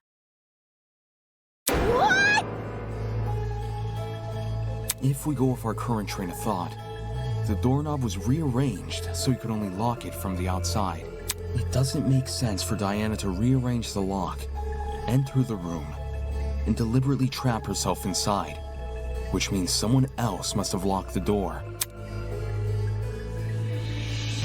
I know this doesn't necessarily clear Diana's suspicion, but it's strange enough to warrant further investigation. I'd rather resolve this thread before we move on to voting. Agreed. We could easily miss something important if we turn our noses away. So, why did this mystery person close the door in the first place? What if they saw the scuffle between Wolfie and Diana and closed the door to protect themselves? Instead of seeking help? Or trying to stop the scuffle? You say that like closing the door isn't exactly what you would do. What kind of asshole do you take me for? Any chance they locked it to prevent Diana from escaping? And somehow unscrewed the doorknob without drawing attention to themselves? Didn't you hear him? He's talking about the door being locked, not the doorknob being unscrewed. Unless two entirely different people just so happen to interfere with the boiler room at two entirely separate intervals. The one who locked the door is most likely the one who flipped it, yes?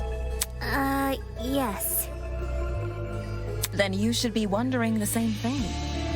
How did they unscrew the doorknob without catching anyone's attention? Yeah, doesn't sound possible. Not in the moment, it isn't. But what if the doorknob had been swapped beforehand? Say this person knew Wolfgang and Diana were coming to the boiler room. They could have swapped the knob in advance, waited for Diana and Wolfgang to enter, and then closed and locked the door. So the flipping of the doorknob was premeditated? With what we currently know, I'd wager it's our safest assumption. At least until we hear Diana's side of the story. Diana, since you were the last person with Wolfgang, your testimony could be our most valuable piece of evidence yet. You need to tell me what happened.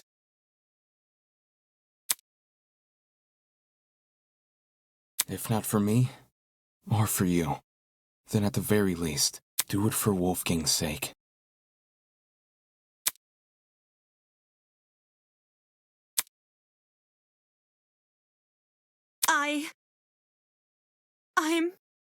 I'm sorry. I'm really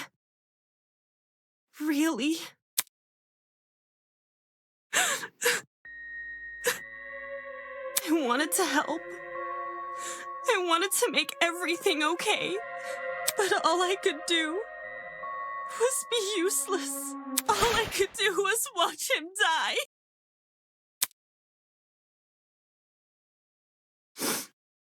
It's all my fault. All my fault. For doing the wrong thing. So is this a confession, or... No! Huh? I didn't kill Wolfgang. And I don't know who did, but I still failed him as a friend. I failed him then. And I failed him here. But if I told the truth, things would be worse than they already are. But now that I've said nothing...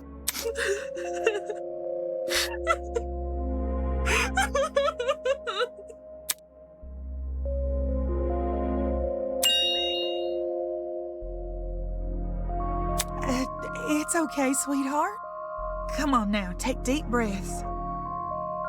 Yeah, we'll believe you no matter what you say.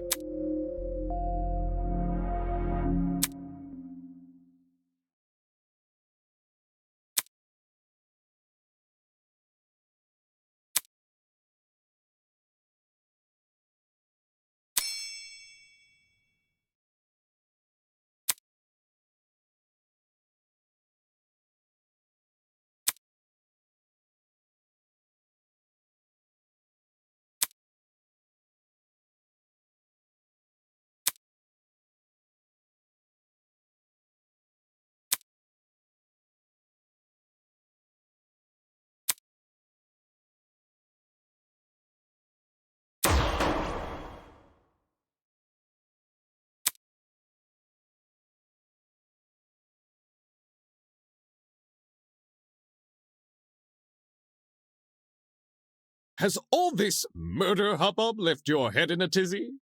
Perhaps you need a short break. Something to lighten the mood and let you collect yourself. Something like a nice cup of tea.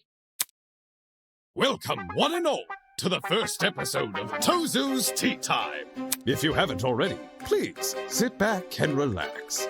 Here, we do not use our brains, but deal only in gossip. Now, a question from me to you. What are sheep good at, if anything? Most humans, and some sheep, tend to respond with a resounding, absolutely nothing. Sheep cannot create art or invent medicine. For goodness sake, they can't even perform music. Their limited speech and quadrupedal locomotion prevents them from reaching the heights of humans. They're practically glued to the lower echelons of the food chain. No matter how hard sheep may try, they will never be anything more than their number tags. I can't say I like that answer. Too pessimistic for me. Plus, what of the sheep who still try? The sheep who realize their fate but continue to challenge it all the same. That they can be so determined to prove their worth when humans have all but deemed them microwavable meals. Isn't that something admirable? What a shame our sheep had to be so misguided. It seems that's about all the time we have. Thank you again for attending Tozu's Tea Time. No need for extravagant farewells.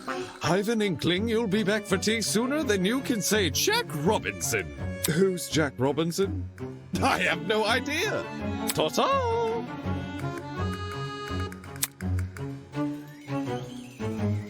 Diana, now's your chance to defend yourself. Tell me what happened.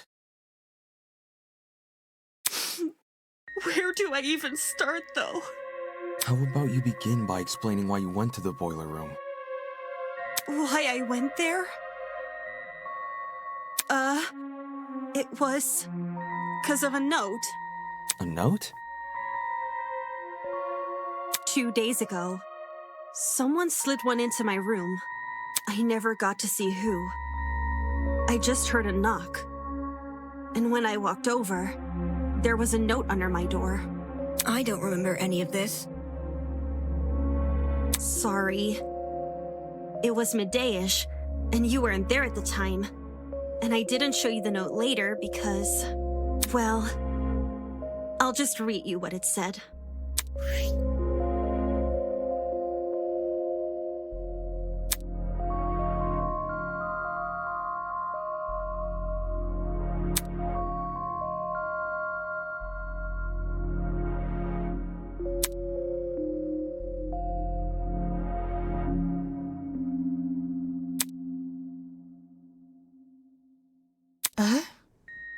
Wolfie wrote this? Wolfgang had Diana's blackmail? But didn't he have Jean's? Hold on a sec. If you take a closer look, the handwriting on that note, doesn't it resemble the handwriting on Wolfgang's note? You're actually right. Even though Wolfgang's note has been water damaged, the words I can make out were in the same messy scrawl as Diana's here. Then someone else was posing as Wolfgang? The killer, most likely. They must have thought his word was the only one Diana would follow. Guess it worked, huh?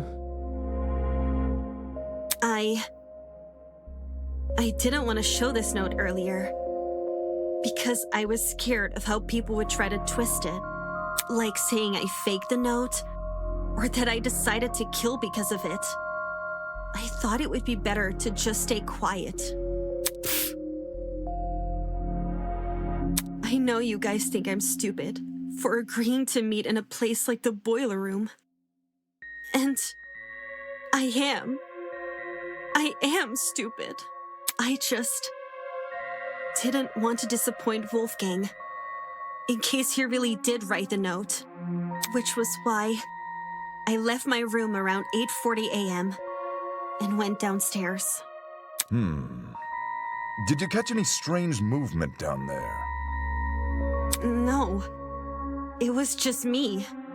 I did find the boiler room door hanging open a little bit, but I didn't think much of it. I just went inside and closed the door behind me, since that's what the note asked me to do. What did you see inside the boiler room? The boiler room was really dark, so the first thing I noticed was actually the security camera light. My eyes had to take a few seconds to adjust to everything else.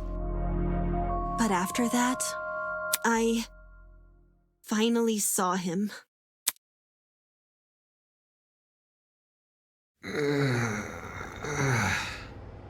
Wolfgang was lying in the water, making these weird noises. It didn't seem like he'd even notice me entering the room. Not until... Wolfgang?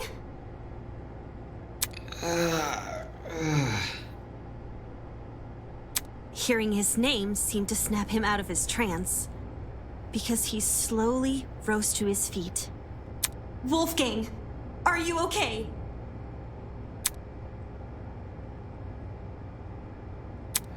It's you.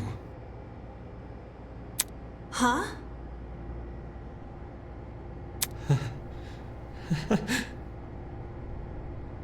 I can't believe it. I really am finally meeting you.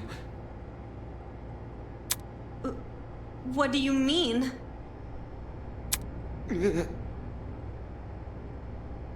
Please, forgive me. Please forgive me for what I've become.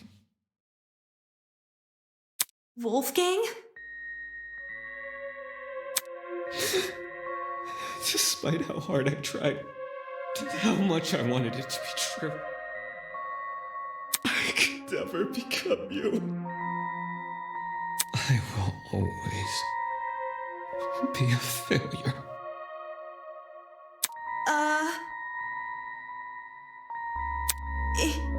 It's okay, Wolfgang. Look! There's stairs over here. Come over here and we can get out.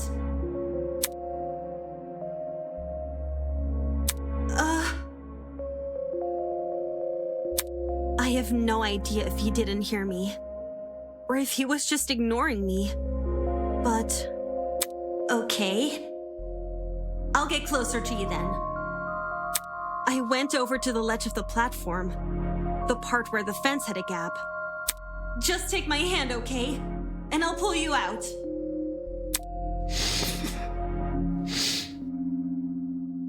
He slowly stumbled over, and he held my hand.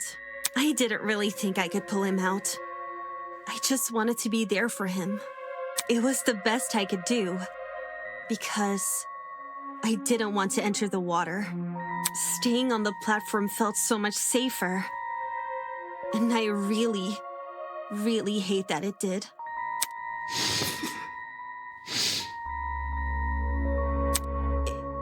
It's okay, Wolfgang. We'll get through this together, all right? I was looking at him when I said that. I was looking right at him. But somehow...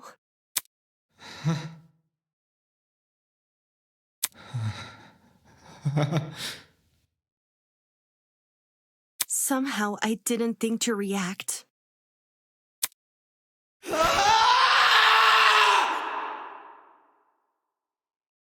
When he reached inside his blazer.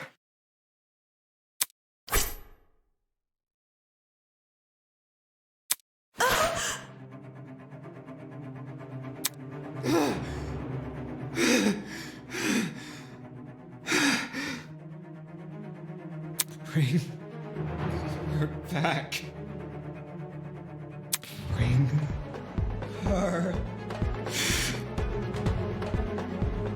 back!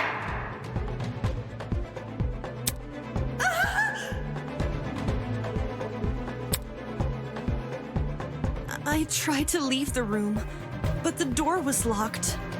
I didn't know what to do. I started looking around for things to defend myself with.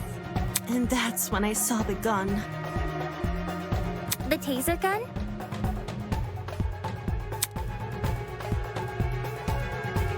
Did you use it? I took the taser, and I aimed it at Wolfgang, and I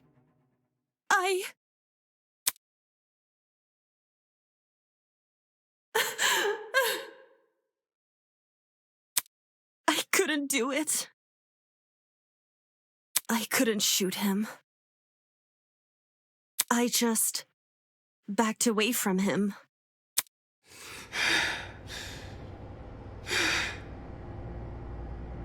I couldn't understand anything.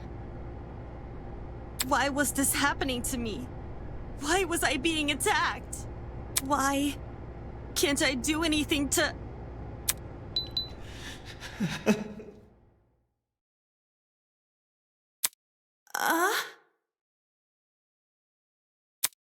I'm not like you. I'll never be like you. I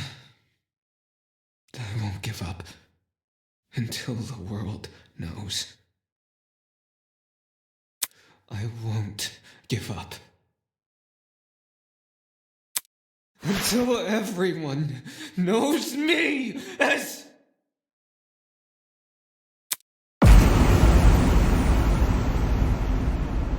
All of a sudden, everything turned white. Everything in front of me. Except Wolfgang. In those few seconds, he became pitch black. And then, so did everything else.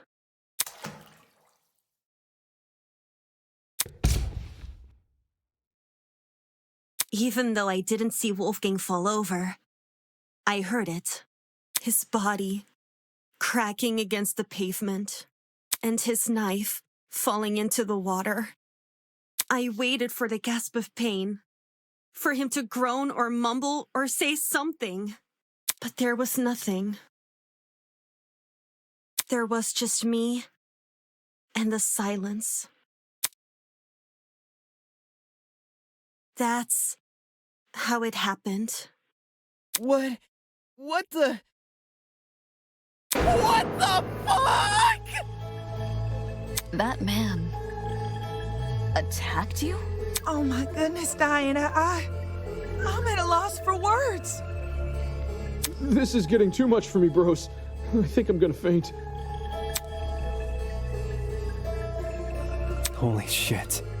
So Diana really did watch Wolfgang die. But why was he so violent towards her? It's like he became an entirely different person. The word you're looking for is crazy.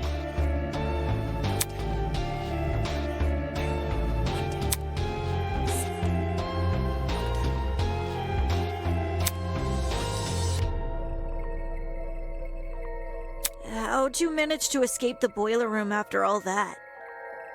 By picking the door's lock. For reals?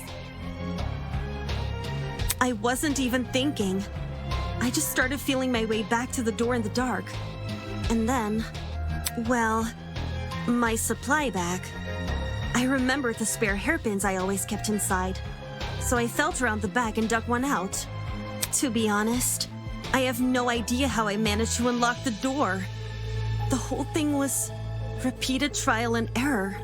Just minutes of me telling myself that somehow this next attempt will finally work. Whoa! Actually unlocking the doors? That's like hitting a bullseye blindfolded! Now we know why it took so long for her to escape.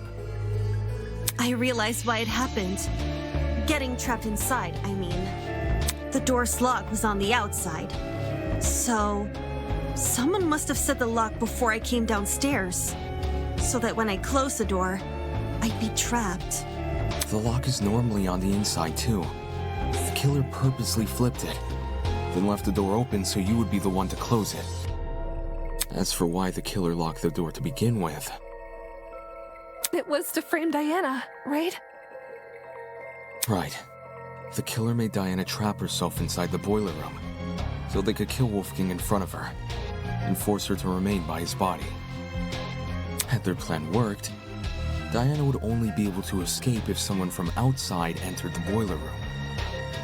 By which point, that someone would be stumbling across what looks like a cut-and-dry murder case. If the tournament folk found Diana, they would have been playing right into the killer's hands. Speaking of which... Diana, I'm curious to know. Did you unlock the door before or after the tournament attendees arrived downstairs? It sort of happened at the same time. Like, when I opened the door, there were already people walking down the stairs. Obviously, I couldn't stay inside the boiler room. If anyone saw me close to Wolfgang's body, it would look really bad. The hallway was a bit easier to make out in the dark. So I walked over to a wall bordering one of the storage closets and hid behind it. And stayed as quiet as possible. I was still bleeding a little from Wolfgang's cut, though. And some of that blood ended up dripping onto the floor around me. It's the blood on the underground floor! It's all coming together! This was shortly before us tournament goers split up. And you made a run for it, yeah? Mm-hmm. Down the hallway, up the stairs, and then as quietly as possible into my room. Since everything was still really dark, I had to patch myself using the Tozu Trinket's projection as my light. I realize this is a lot, and I know it's hard to believe without proof. So, if you guys could just give me a second.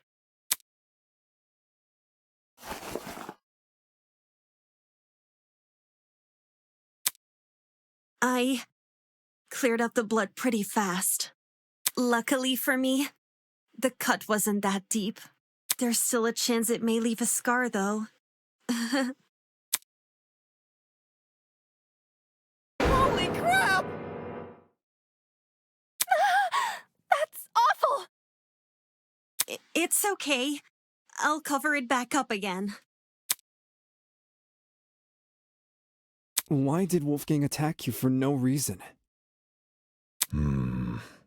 I wouldn't say it was for no reason.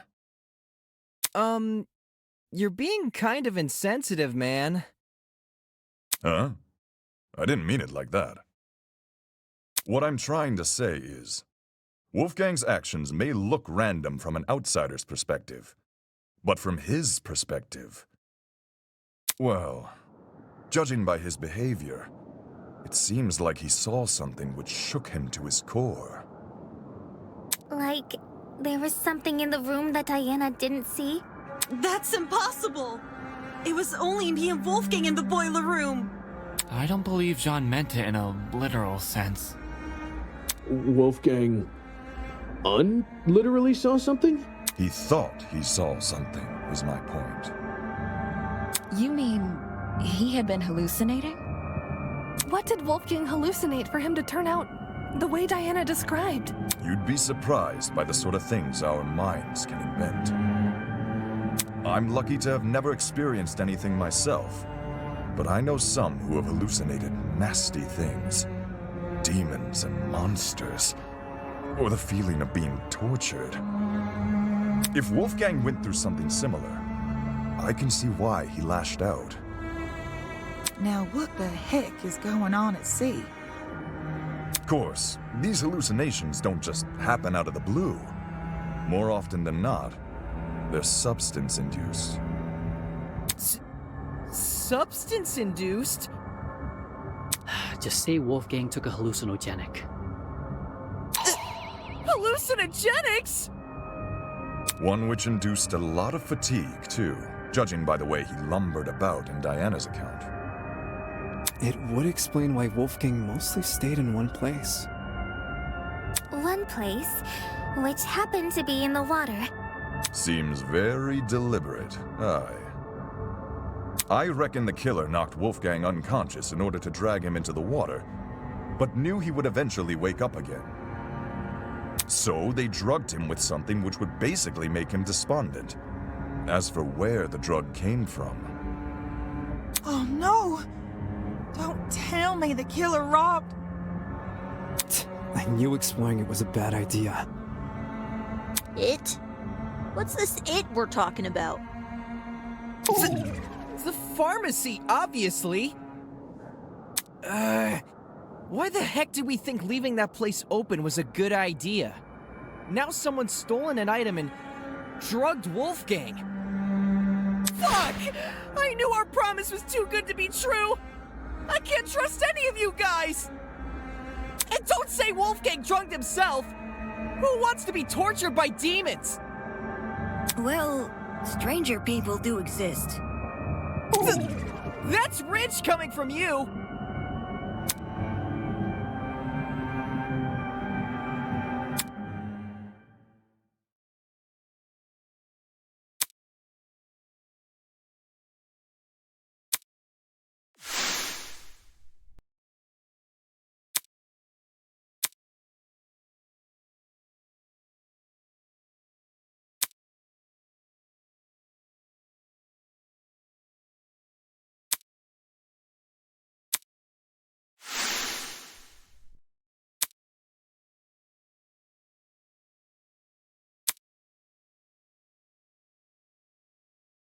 If we know where the perpetrator got their chemicals, I guess our next step is figuring out how they did the drugging.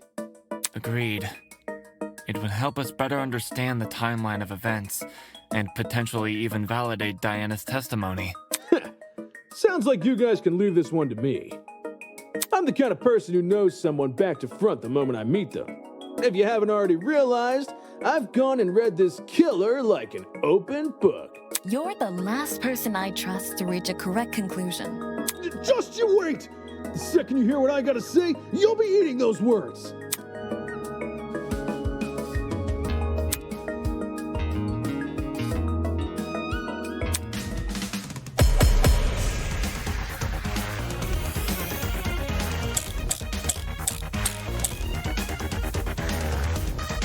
I bet the killer took a pill and forced Wolfgang to swallow it.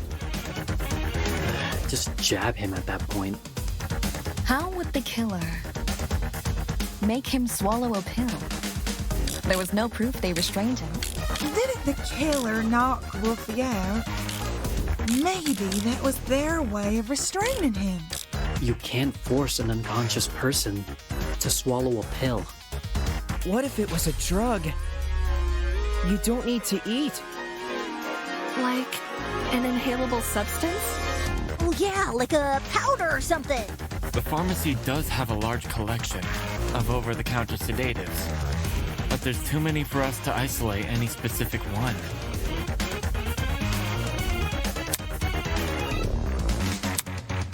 I bet the killer took a pill and forced Wolfgang to swallow it. Just jab. Got it.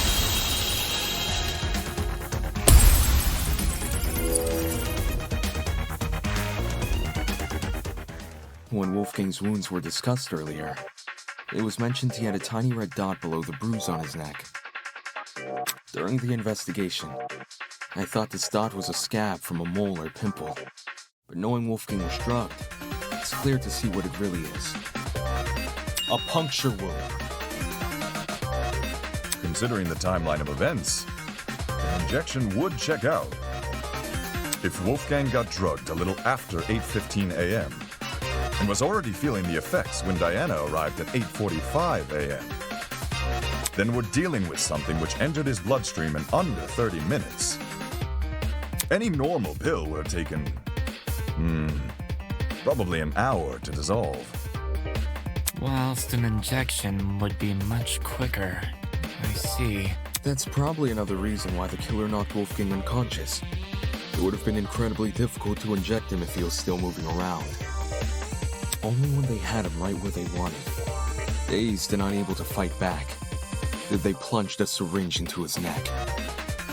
With said syringe being filled with a hallucinogenic. But if this all happened a few minutes after 8:15 a.m., doesn't that make it impossible to pin a suspect? What? Why is it impossible? Because everybody's got an alibi for that time.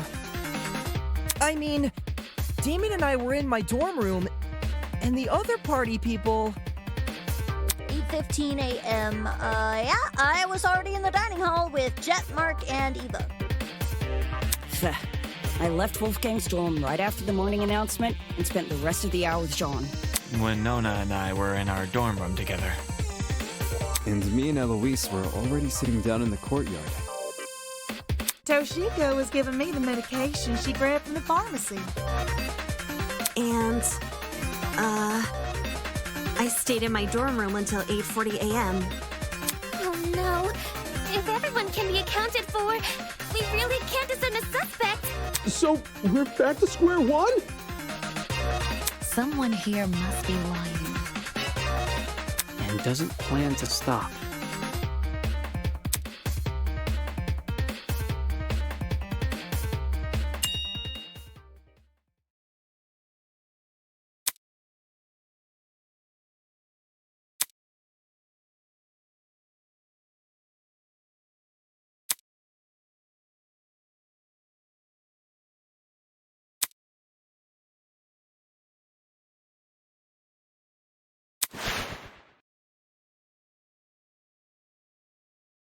If everyone has an alibi for 8:15 a.m., is it possible the killer never actually attacked Wolfie at that time?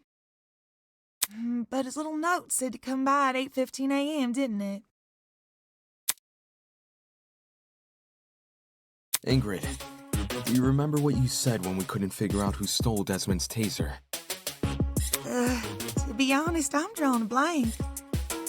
You suggested we switch subjects and discuss Wolfgang's injuries instead, which we did. As a result, we ended up unraveling more about the case than if we had stuck to the original topic. Right now, we're at a dead end. If we can't get any more leads out of this current discussion, then that's a sign to switch our focus. Switch our focus to what? I want to take another look at Diana's testimony. Mine? Back when you were describing Wolfgang's death, something stuck out to me.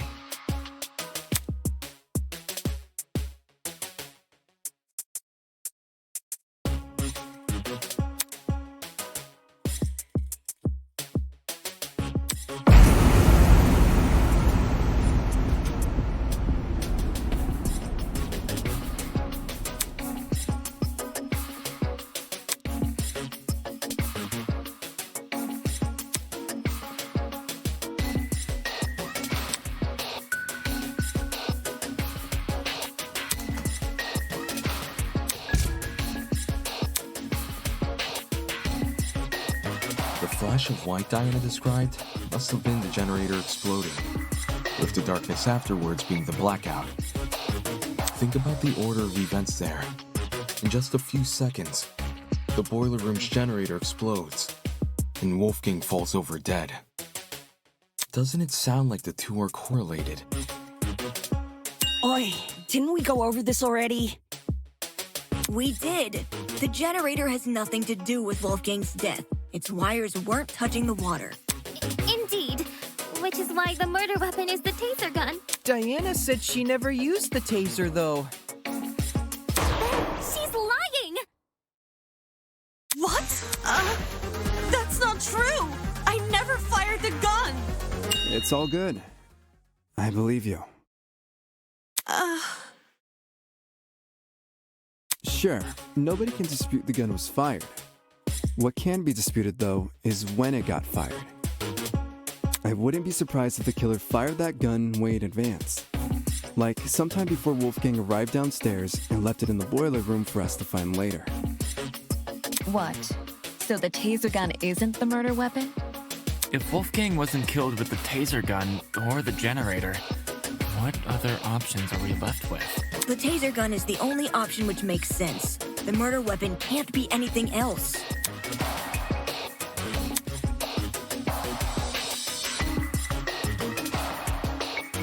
And anyway, the only proof Diana never shot the taser is her own word. Ava! What do you mean? All the evidence supporting your version of events is circumstantial. The note you showed us? That could be a fake alibi you made for yourself. The fact that it has the same handwriting as... Couldn't that just mean the same person tricked them? If you earnestly believe Diana didn't write it, then maybe. But do you see what I'm saying? There's no proof Diana never wrote the notes. There's only her word to go by. Because if she did write them, everything about her entering the boiler room at 8:45 a.m. and being locked inside could be a total lie. I get what you're saying. But if we run with the idea that Diana was the one waiting for Wolfgang all the way back at 8:15 a.m., then we're stuck with the issue we had last time. Why did Diana wait over an hour to kill him? That's also circumstantial. None of us know what really went on between those two in an hour. Ruling someone out because they took a long time to murder is stupid. Without context? Sure, I'd say the same. But since the boiler room is unlocked, anyone can enter. If Diana knocked Wolfgang out, then she took over an hour to kill him with that info in mind. Okay, but who would enter? No one wants to make a detour down some gross, freaky-looking basement. The boiler room is probably the most covert place a person can be.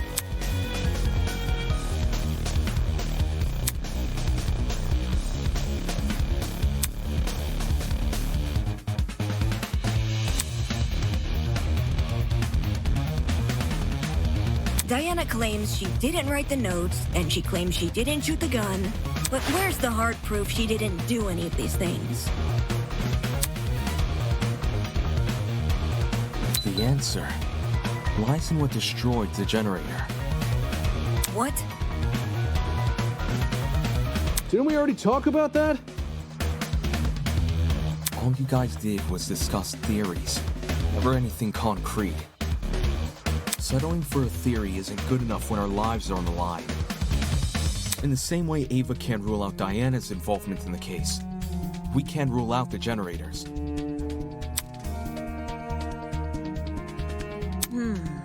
So we have to figure out what destroyed the generator?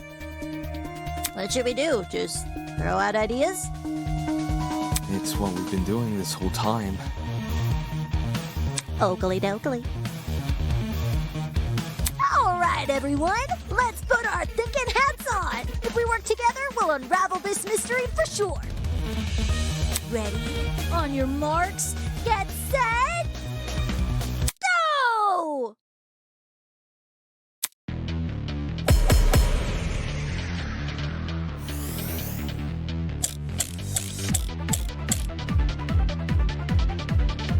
Why did the generator blow up?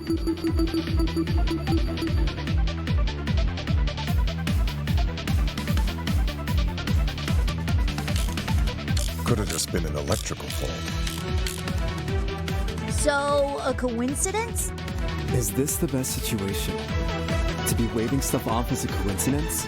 Did the killer throw something at the generator that made it explode? Perhaps it's the fault of the taser gun? The electrical discharge it released might have connected with the generator and created an overabundance of energy, which caused everything in the circuit to pop. Probably. There's no proof anything besides the taser was involved. In that case, the generator blew up after Wolfie got shot with the taser. Such a dastardly taser, leaving so many victims in its wake.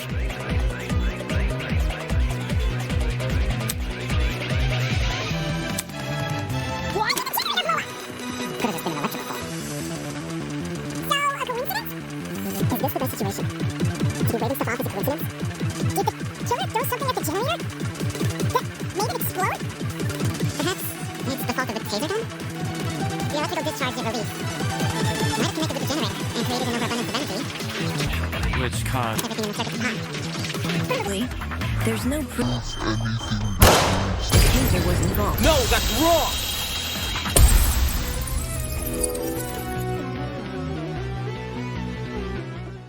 Unfortunately, Ava, I have to disagree. You say nothing but the taser could have been involved in the murder. But there's one possibility you didn't consider. The shrapnel in the water. Do you mean those bits of red metal which were floating around? Right. The ones that look like the aftermath of an explosion. Due to their proximity to the generator, it's safe to assume the two are connected. Can't that just be debris left by the generator? Except this debris is a completely different color.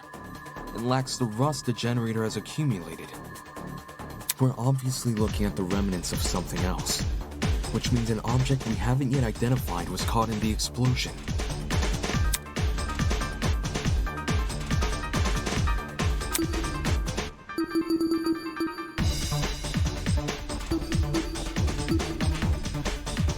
This is it. In the water was also an extension cord, half of which had been burnt away. Huh? Did the cord get caught in the explosion? Seems that cord has the misfortune of floating around the wrong place at the wrong time. From what I saw in my investigation, the building's extension cord supply seems to be kept inside Storage Closet D. So in a way, yeah, it was definitely in the wrong place. Storage Closet D, huh? It was hard to make out much of it in the dark. And after the power came on, Kai came screaming for us to leave our closets. But I do recall seeing some extension cords peeking out from behind a shelf.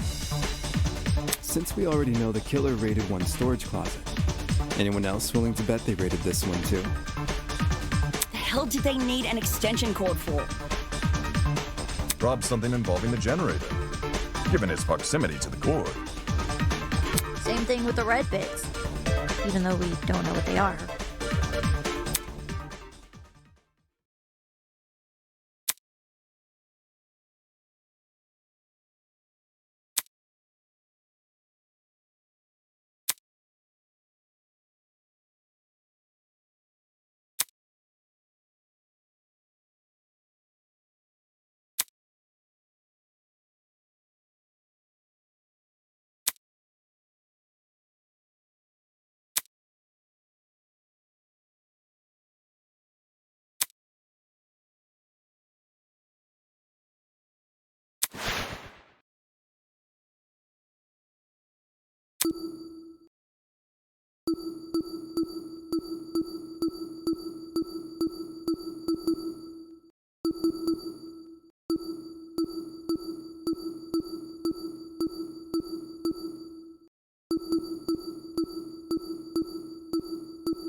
This is it.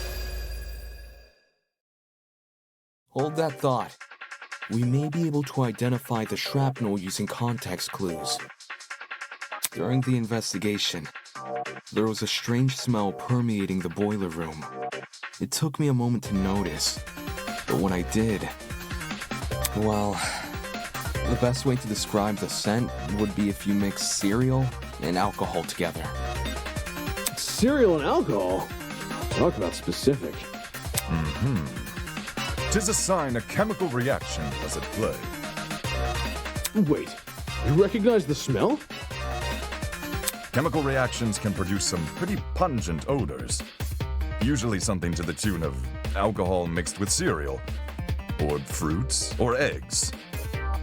I noticed the smell going into the investigation, but it had completely slipped my mind until now. Could it be a chemical reaction was caused by the taser? The gun never touched the water. There's no reason for it to be the source of the smell. What about the generator? Considering the state of it, that generator would smell more burnt than anything else. If the chemical reaction can't be explained by what we already know, like the generator or the taser gun, we need to consider the possibility that the explanation is the one piece of evidence still evading us, the shrapnel. Can someone translate this into less complicated talk? It was just a long-winded way of saying he's using process of elimination. I know it sounds like a stretch, but if you follow this line of reasoning, a lot more questions start getting answered. Think about it. If the smell and shrapnel are linked, then whatever object the shrapnel belongs to must contain chemicals. So we're looking for a metal object, which is also packed with chemicals? Surely something like that would be kept inside the pharmacy. Looking at my notes... When we originally visited the pharmacy, I recorded everything I saw. A bright red metal object would have definitely caught my eye, but I don't see one written here. I got lots of metallic objects in my dorm room, but nothing chemical. Just big old slabs of metal.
It has to be you!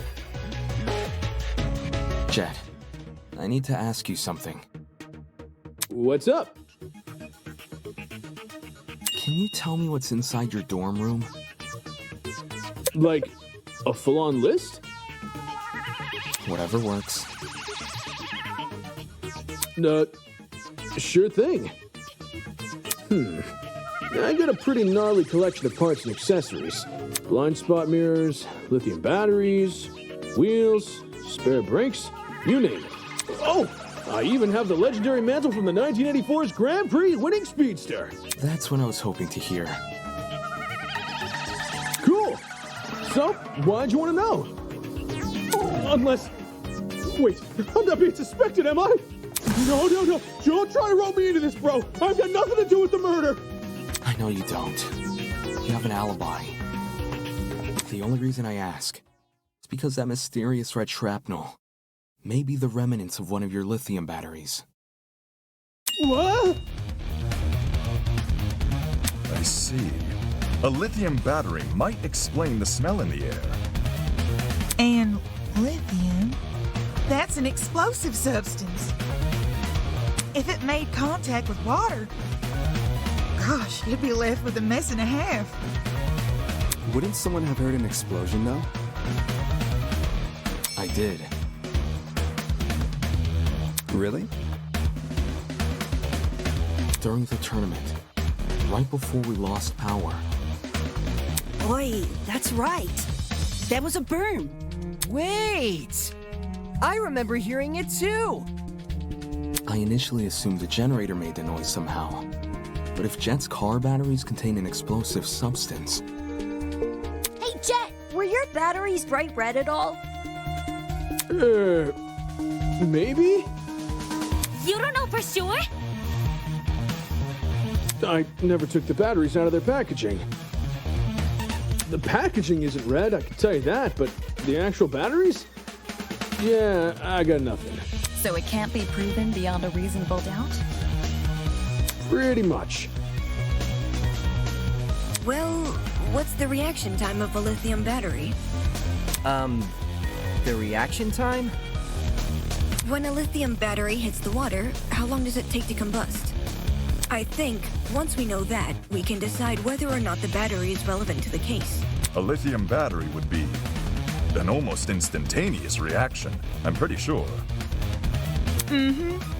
Lithium isn't a metal I've worked with, but it got beat into my head never to mix it with substances it doesn't like. All that electricity, the battery would have let out when it hit the water. It must have went straight into poor Wolfie. There's warning labels on the battery for a reason. Okay. If the reaction is instantaneous, then the battery would have entered the water only seconds before the generator exploded. That's really weird. Is it? According to Diana's testimony, when the explosion happened, she was still holding the taser gun. In which case, who threw the battery into the water? Huh? Huh. Good point. We can rule out Wolfgang, since the Blackens can only be a student who kills another student. And Diana. It was only Diana and Wolfgang in the boiler room. So unless Diana herself was the one to throw the battery, then the battery can't play a part in the murder. I didn't throw the battery. I promise.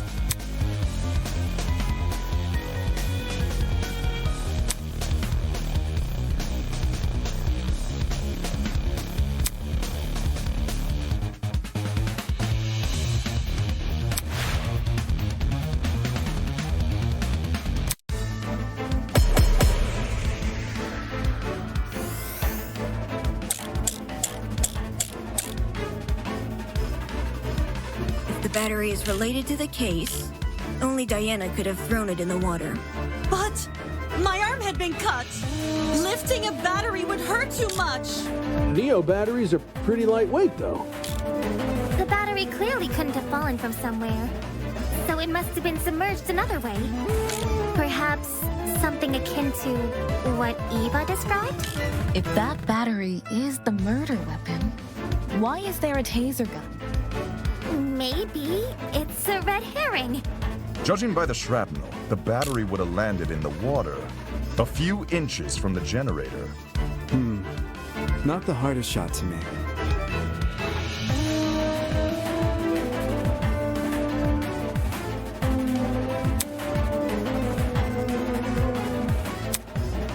The battery...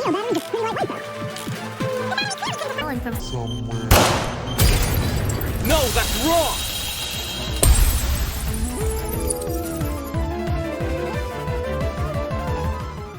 No.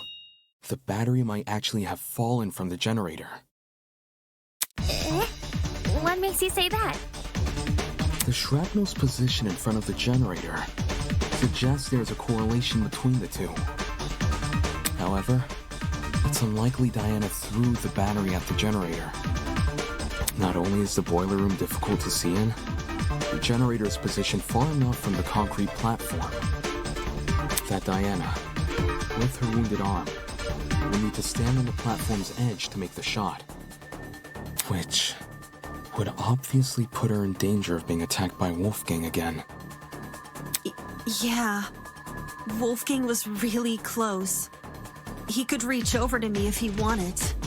If the battery hadn't been thrown, the only other possibility is that it fell down into the water. And considering the layout of the boiler room, what else could the battery fall off of? Except the generator. Are you saying the battery was sitting on top of the generator?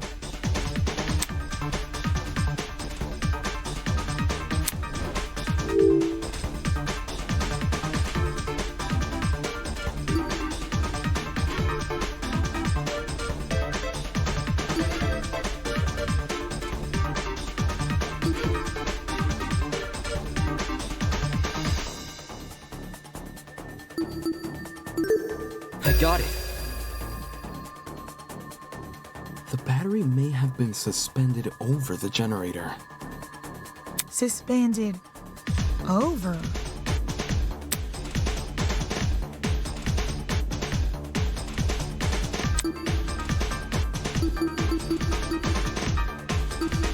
This is it.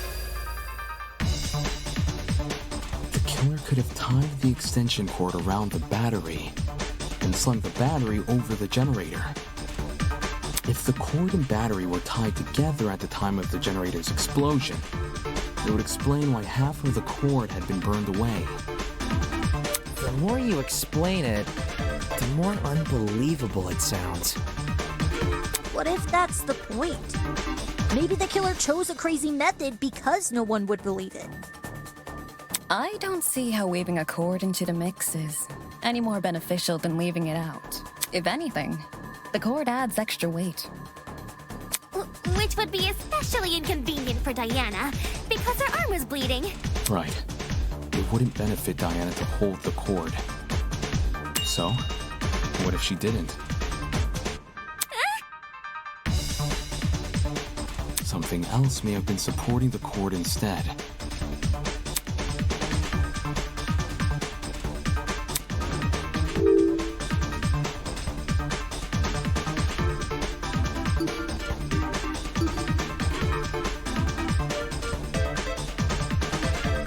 Yeah, it wasn't.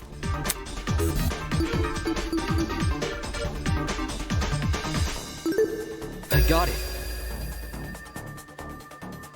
Throughout this trial, we've assumed the killer held the battery in some form or another. If the battery was on its own, the killer tossed it in. If the battery was wrapped with a cord, the killer held the other end of the cord. But in the same way something else can hold the battery, can't something else also hold the cord? Ugh, my head's starting to spin. Are you talking about something which could keep the cord in place?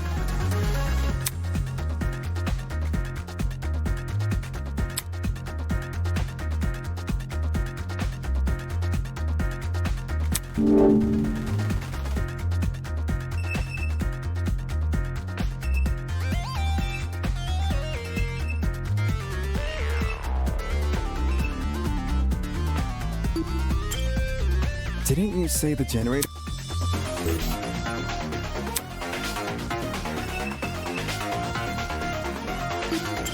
This is it. The killer tied the cord to the vent. What vent? The one above the generator. It connects the boiler room and the dining hall. There's a vent above the generator? You should remember some light shining into the boiler room. That's where the vent is. The vent itself is set a bit far back into the wall, so you probably assume the spot was a small window or something. If the boiler room and the dining hall are separated by one vent, does this make the wallpaper thin, or...? There's two vents. The boiler room vent and the dining hall vent. Both are connected via a small ventilation shaft. I was able to get a close look at the boiler room vent after Ava and I woke up, which is why I know these details. How close is close for someone under 6 foot? Ava helped me reach the vent. By? Letting me sit on her shoulders. Quite the visual.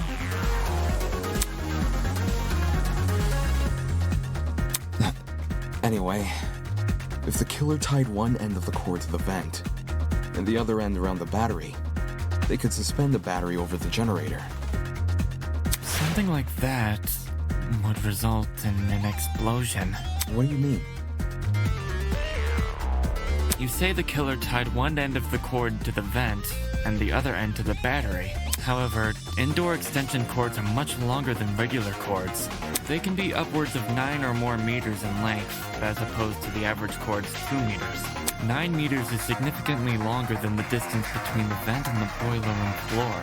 If the killer wanted to tie the battery to the cord's other end, they would be tying it to something which is already submerged in water. I see. It is an impossible setup.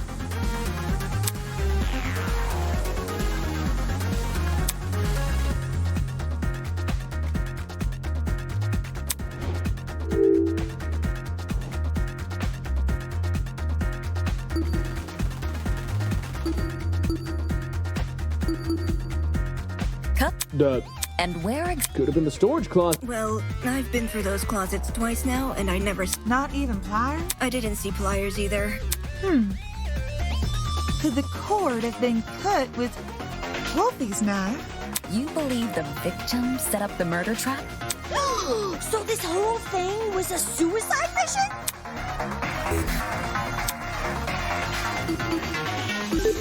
I got it. The extension cord is pretty thin and flimsy.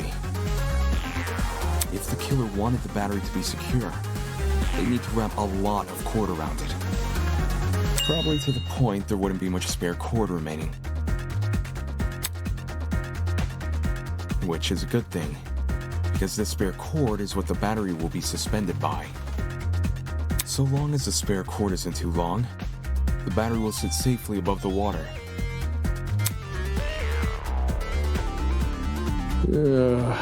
So much effort. Agreed. How do you even submerge the battery into the water under those circumstances?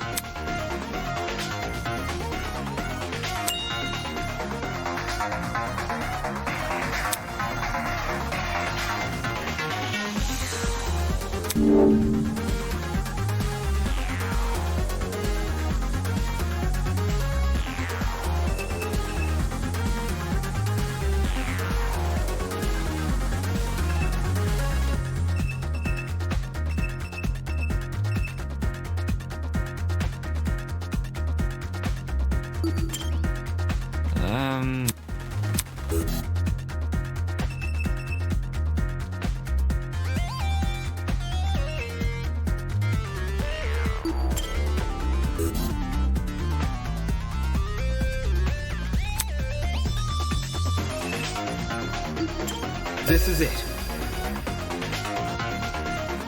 Like I mentioned earlier, I gave the vent a close look after originally waking up in the boiler room. Part of my inspection included opening the vent to get a better look at the other side. The vent can be opened?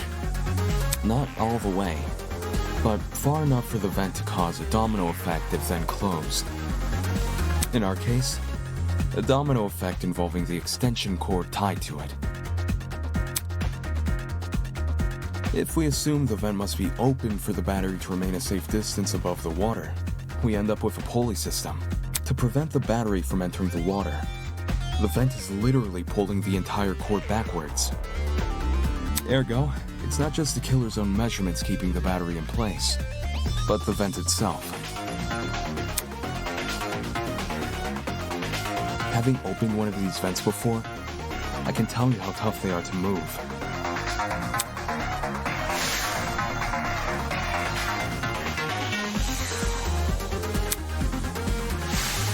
A lightweight battery definitely isn't heavy enough to pull one shut.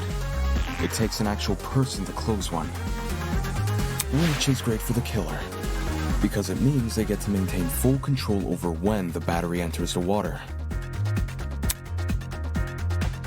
If they close the vent, the cord should slide forward and submerge the battery into the water.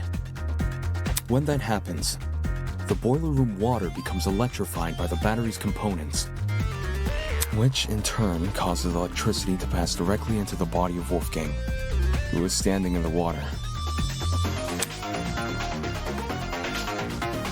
Exactly which vent is the cord being tied to? The boiler room vent. Funny. Earlier, you said there's a small vent shaft connecting the boiler room vent to the dining hall vent.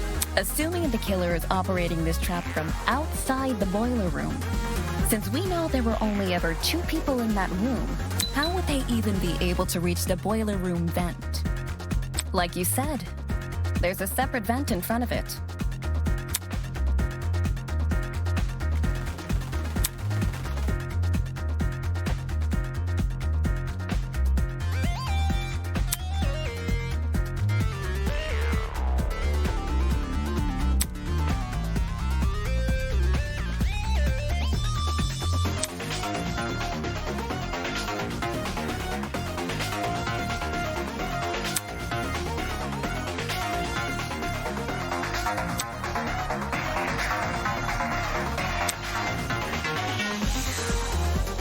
This could only mean one thing.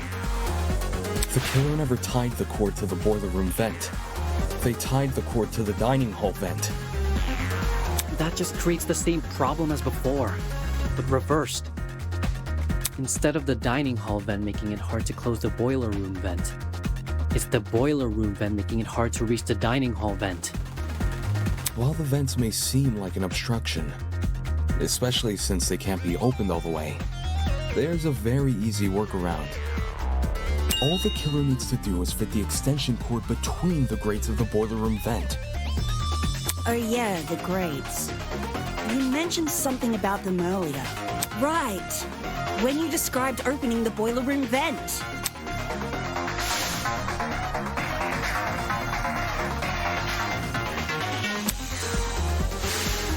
If you can fit your fingers between the grates, there's no damn way you can't fit a cord. Exactly.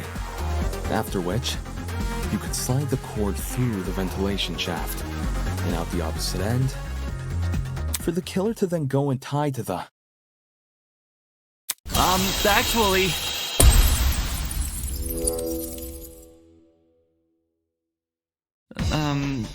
Hello? What is it now? There's something I still don't understand about your theory. It's to do with the logistics of the cord. The logistics? Its size.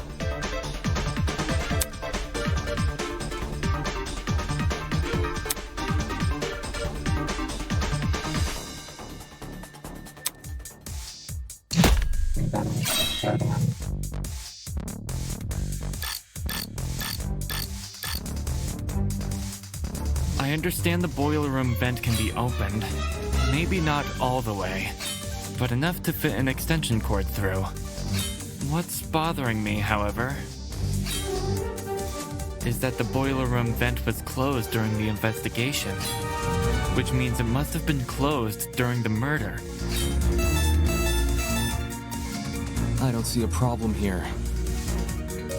The killer doesn't even need to open that vent, because they could simply slide the cord between the grates. Indoor extension cords may be thin, but the plugs on either side of them aren't. How can the killer fit both those plugs between the gaps in the vent grate? Either the boiler room vent was never involved, or it was open at some point, and someone else closed it. That is my issue.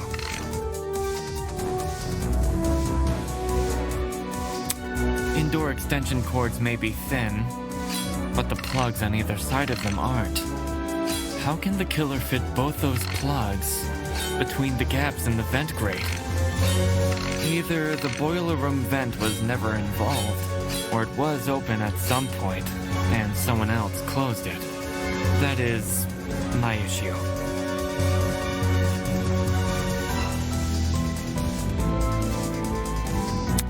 Indoor extension cords may be thin, but the plugs on either side of them aren't.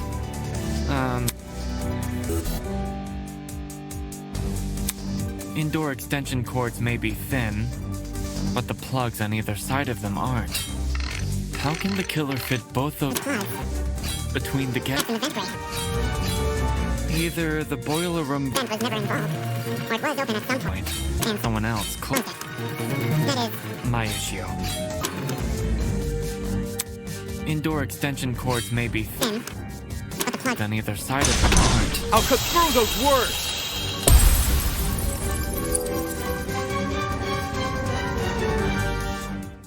If you insert the cord through the boiler room vent first, it's possible to fit the cord through. You just need to start with the internal plug. The cords in Storage Closet D have a slim internal end. This can easily be slid through the gaps in the vent. Once the killer ties the cord around the dining hall vent, presumably with a knot, the cord won't be at risk of sliding back out either. I see. When put like that, whether or not the boiler room vent was closed isn't really relevant. How'd you figure all this out from some shrapnel and an extension cord? This is crazy. At the same time, what he's describing sounds plausible. Since the battery was suspended over the generator, it's no surprise the machine ended up the way it did. Fortunately for Diana, she was safe by virtue of remaining on the platform. I imagine that was also the killer's intention. The killer kept her on the platform? They must have known they were injecting Wolfgang with a hallucinogenic. So, it's possible they hoped his behavior would scare Diana off from entering the water. Although, even if Diana did die, the moment people realized only she and Wolfgang entered the boiler room, they'd probably call the whole thing a murder gone wrong.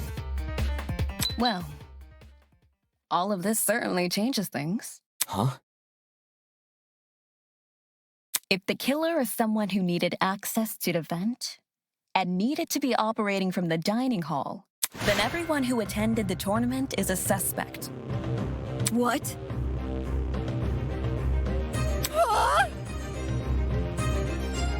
No way!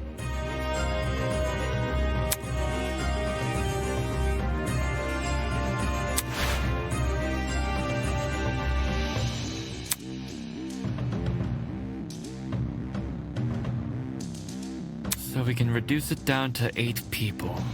Damon, Kai, Grace, Eva, Cassidy, Jed, Mark, and John. It was probably Cassidy. She set the whole thing up. Hey, I was only trying to improve the mood. It wasn't me. I was playing a game with Damon when the lights went out. I had to play music. Me too. You never touched my equipment. I meant I was watching Kai and Damon play. I was spectating as well. Me too. Me 3! And Cass 2, I think? I was too focused on the game to remember who was or wasn't there. If everyone's telling the truth, then all 8 of y'all were crowded round the same spot? Near the right wall where the TV was set up. It's also the furthest wall from the vent. Seems like someone is lying again.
It has to be you!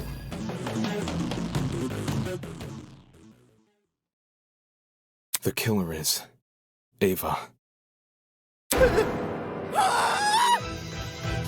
Huh? Ava's the only one whose position I can't account for. Mark was mixing a track at the time Kai and I were playing a game, so I know he must have been stationed at his pad. And everyone else? I remember hearing their voices over the sound of the game. Everyone, except Ava. In fact, last I saw her, she was standing in the corner of the room with the vent. So Ava flipped the vent? Oh man! And the reason no one heard it is because the music was too loud! Don't blame me. I was just doing what I was told. No one's blaming you. We're all in on Eva. Care to contribute anything, Eva? I didn't flip the vent. Well, Damon says you did. Damon says a lot of things.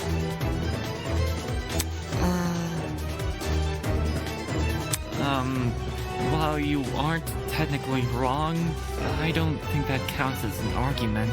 His theory is full of plot holes. He just refuses to point them out. What plot holes? The cord. What? In retrospect, you were so quick to accuse me that you overlooked a huge problem with the cord. If I'm the killer, how did I dispose of it? Trick question. You left the cord tied to the vent. What then? It unraveled by itself and fell into the water? Yeah, you got me there.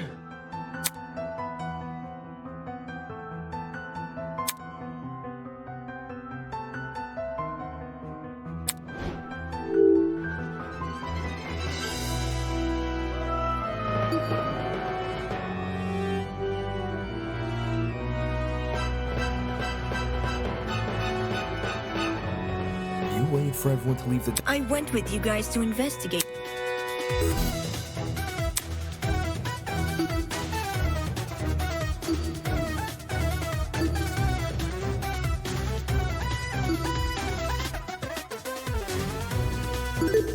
I got it. To dispose of the cord. You just untied it during the blackout. She untied the knot during a blackout? Being the one who set up the trap, Ava could have easily practiced untying the knot in advance. Or she just made it a really simple knot. Either way, it wouldn't be any more difficult than untying your shoelaces with your eyes closed. If Ava untied the cord, did it also fall into the water? Diana's testimony says as much. It does? During your confrontation with Wolfgang, you recounted hearing certain sounds.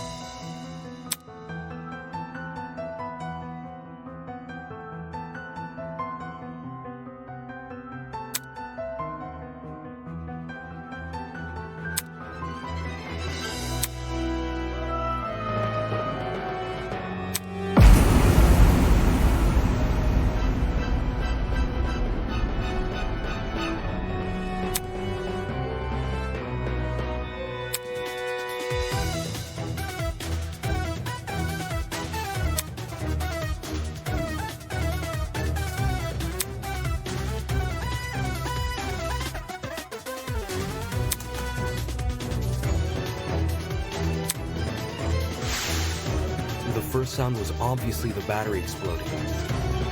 And the second, when you first recounted the story, you said it was the sound of the knife hitting the water. But why would a thin knife make such a big splash? Then, do you think... What really caused that sound was probably the extension cord falling into the water. When you say it that way, it does seem likelier. I should have known. The kitty lied about her talents and tried to lie about the toes and trinkets. I should have known. I should have known only Eva fucking Sadaka would kill Wolfgang! You're right that Eva's lied to us several times already. But she's just a mathlete. How did someone like her come up with something this complicated? Her talent would give her the upper hand in all that measurement nonsense. Even so, the sheer volume of items Eva had to steal. She's been under heavy suspicion these past few days. How did she sneak into Jet and Desmond's rooms without being noticed? It's impossible. Wolfgang even got mad at me for being late to the dining hall by a few minutes. I've been watched the entire time I've been here. There's no way Jet wouldn't have noticed me taking his battery. Right on! No one steals from me! They already did. And anyway, how could I enter the core through the boiler room vent when I can't even reach the top of the generator? If anything, you should be suspicious of the taller students.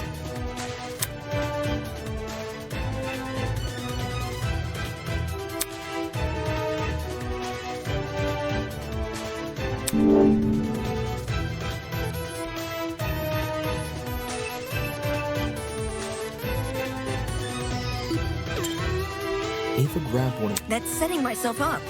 Flexing your mathematics. I'm saying Damon would have noticed if a box was missing, since they're so... But he never noticed anything. Couldn't you just move the box back after using it? Then the underside of the box would be wet, which it wasn't. This I can confirm. My notes on the box's exteriors mention nothing about watermarks.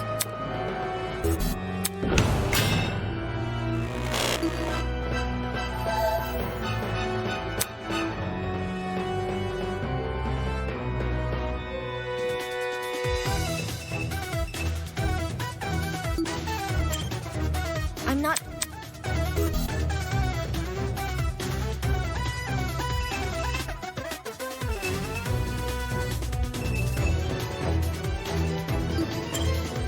I'm not tall enough...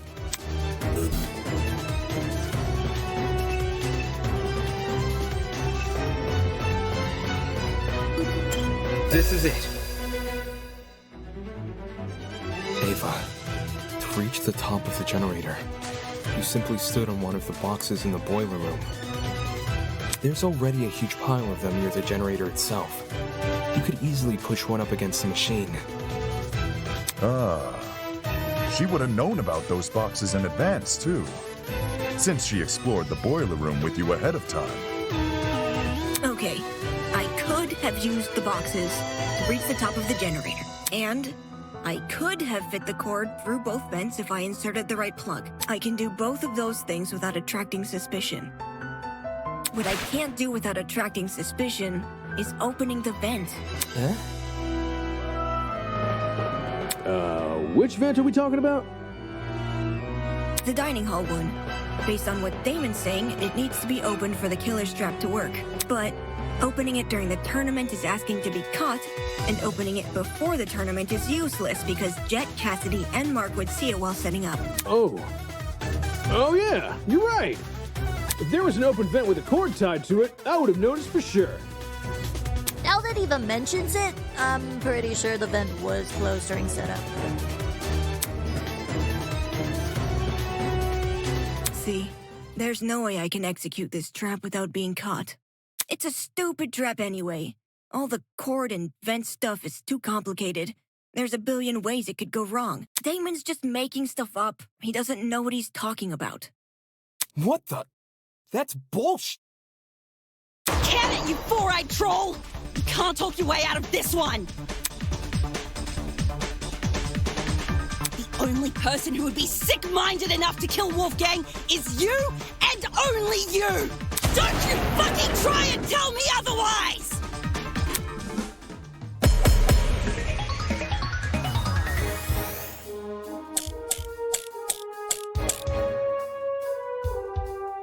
You can't say I'm the murderer just because I sat near a vent. It seems to be pretty good evidence to me. Wolfgang exposed you for the snake you are, and you despised him because of it. You have a motive! Perhaps our understanding of the mechanism is wrong? Maybe it wasn't closing the vent that triggered it, but something else? have any evidence to prove that? Even if this trap was used, you can't guarantee it operated the way Damon described. How so? Well, the battery could have been tied to the extension cord with a special knot which can untie by itself after a bit of time passes. There's even less evidence for that! Evidence? No one here cares about evidence. I just happened to be at the game tournament, and now you're saying I'm a killer.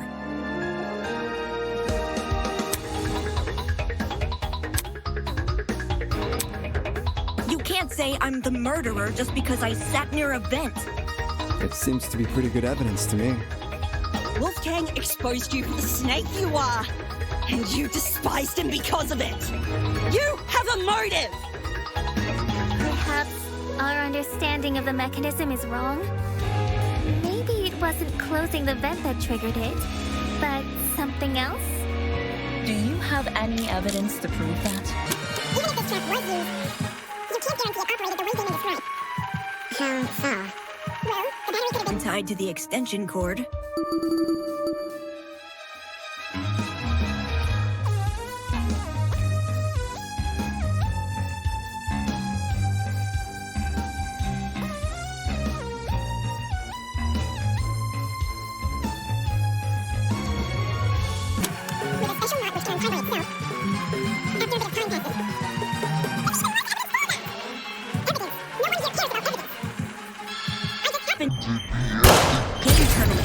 No, that's wrong!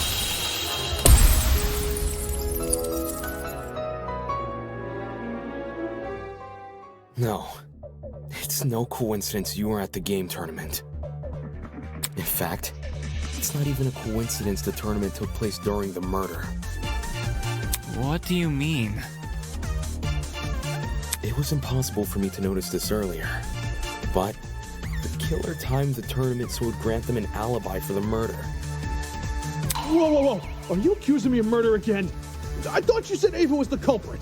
The detective isn't supposed to switch suspects in the last stretch like this. We're totally throwing the audience for a loop, and not in a good way. Except neither of you played a role in determining what time the tournament would be held. The only person to determine that was Ava.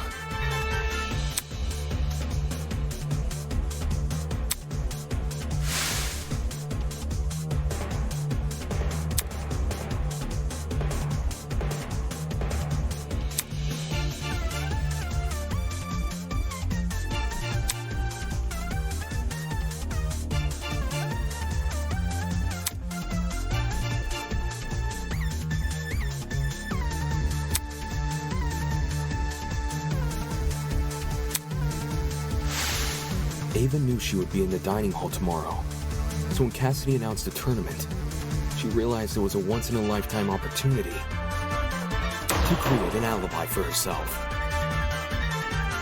That's insane. How could she have come up with something like that on the spot?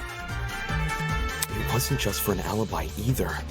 Since Ava knew about the tournament, she could time the setup of her trap accordingly.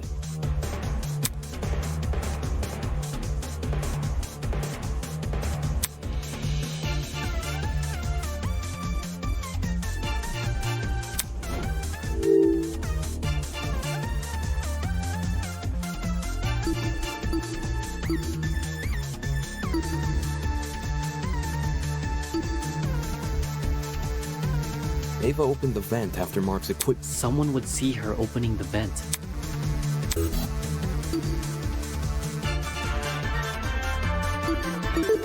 I got it! Cassidy, you told me Ava approached you yesterday and asked to help set up the tournament. What exactly did she say? When did I tell you this again? Before the tournament? Oh, now I remember. Yeah, Eva wanted to see what sort of equipment the tournament needed. After I showed her Mark's stuff and told her we were redecorating the dining hall, she offered to help. Back when this conversation happened, you still hadn't decided what time you were going to start redecorating, right? Yeah, it's kind of embarrassing. Eva really helped me out, though. She said she would stack the dining hall furniture we weren't going to use later that night. Afterwards, we could focus purely on arranging the technical stuff in the morning. Alright.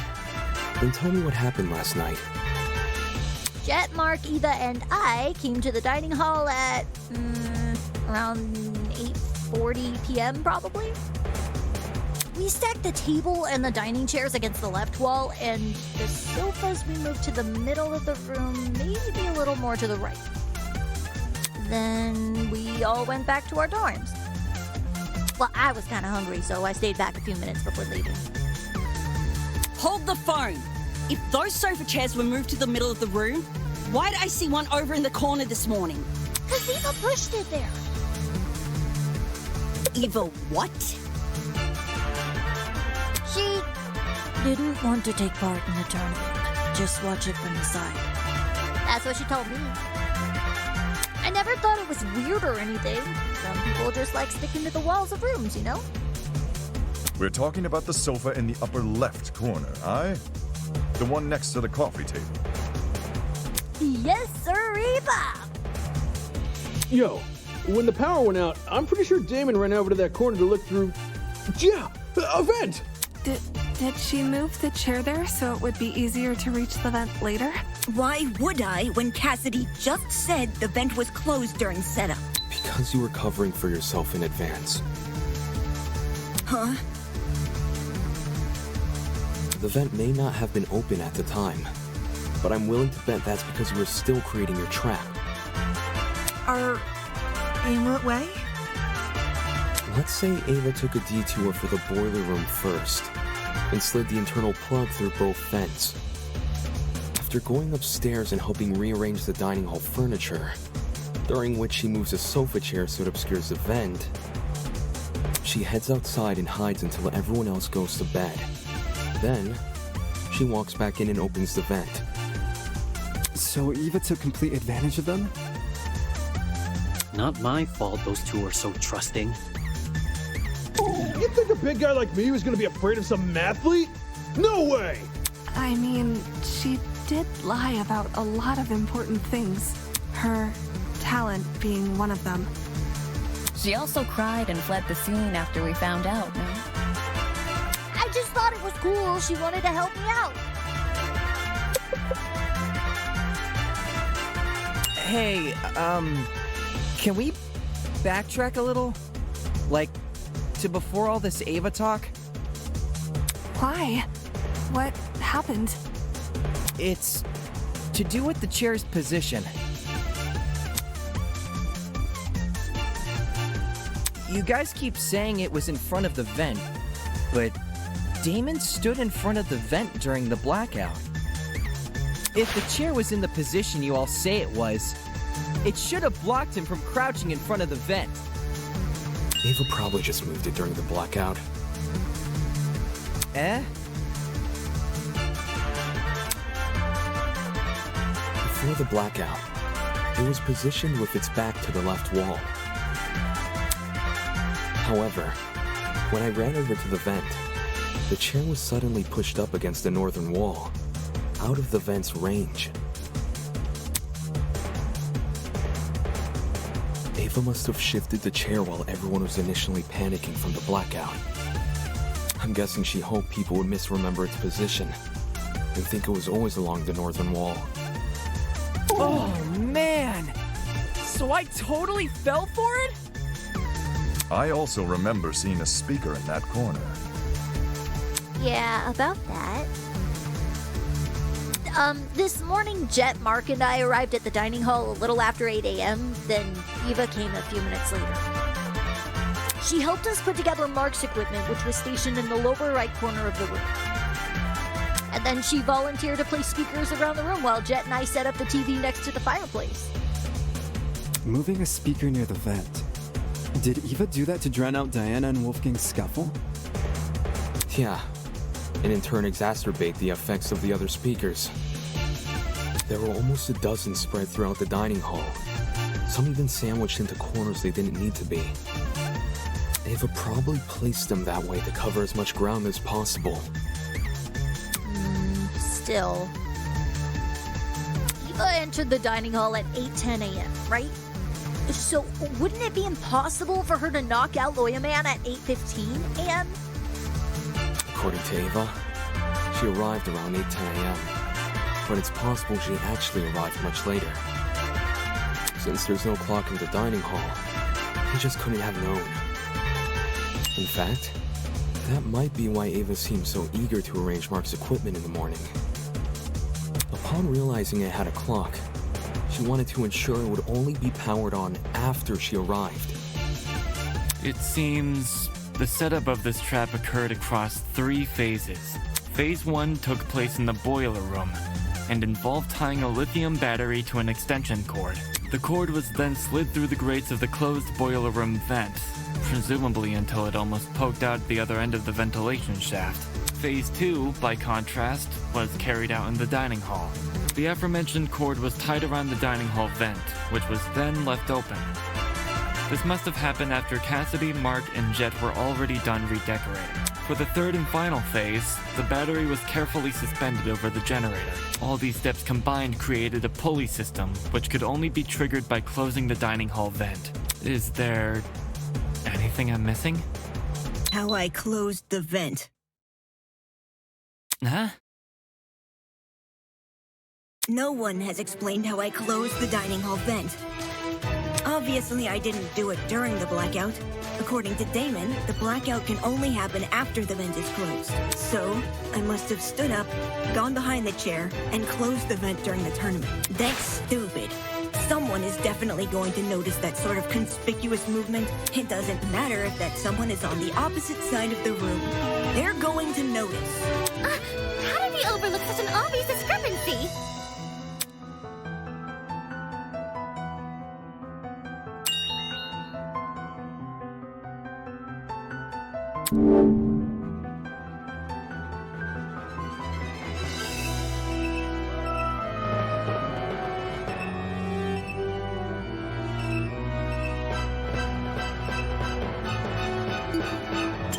This is it. The location of your chair bypasses this problem entirely. To close a vent, all you need to do is set the chair to recline and reach behind you. Set the chair to recline? All the dining hall chairs have the ability to recline. Some were already set to that position at the start of the tournament, including Ava's. With her chair reclined, Ava can easily reach down and close the vent without shifting from her position. It's not perfectly inconspicuous, but it's subtle enough to not catch most people's attention, especially those focused on watching a video game competition.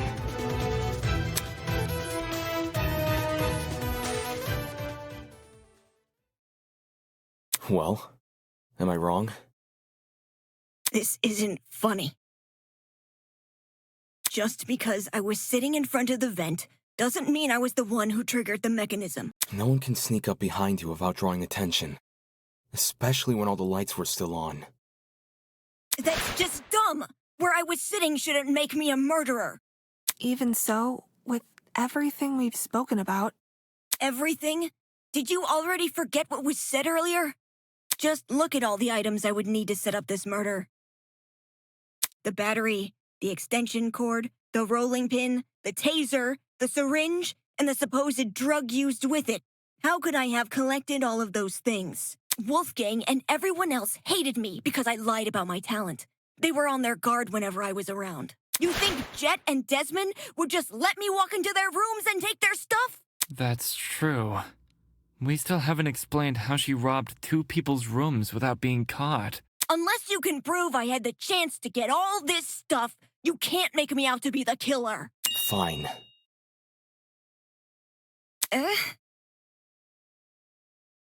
I'll show proof. Only you could obtain the items necessary for this murder.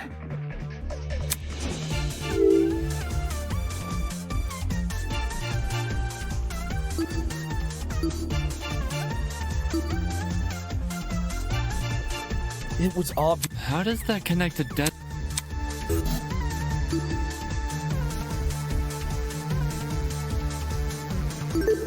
I got it. Ava, you were well aware of the existence of those items. For starters, everyone heard about Jet's battery. It was common knowledge due to his boasting. Wait, so it's all my fault? Ouch. Since the dorms aren't locked, you could have easily snuck in and grabbed the battery while no one was inside. The battery is lightweight too, so you wouldn't have trouble carrying it. For the rest of your plan, the syringe and drugs are both readily available in the pharmacy. And as for the taser, you may not have known about its existence right away, but you still had every incentive to search Desmond's room. Because you received his blackmail.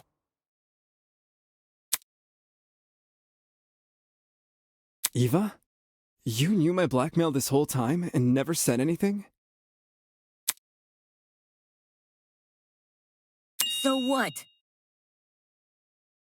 Huh?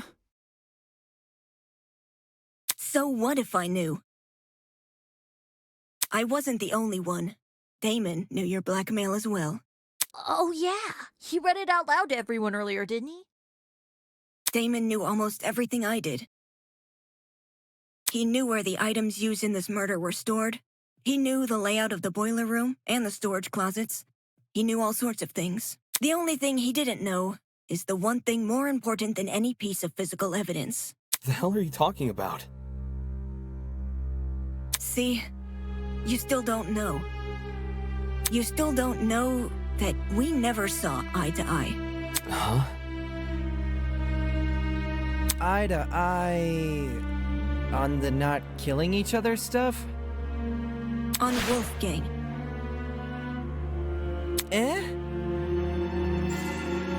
Damon saw the way Wolfgang scolded me and treated me like a bad guy, and he thought I hated him the same way he did. But unlike Damon, I never wanted Wolfgang to die. What the? Whoa! That's a loaded accusation! Not a first for this trial. If you thought you saw the worst of Damon after the dummy trial, you underestimate just how low he can stoop. I practically risked my life pretending to be his ally. But in return, he let me see the extent of his deceitfulness, which is why I can tell everyone that Damon has Wolfgang's blackmail. Oh, gosh.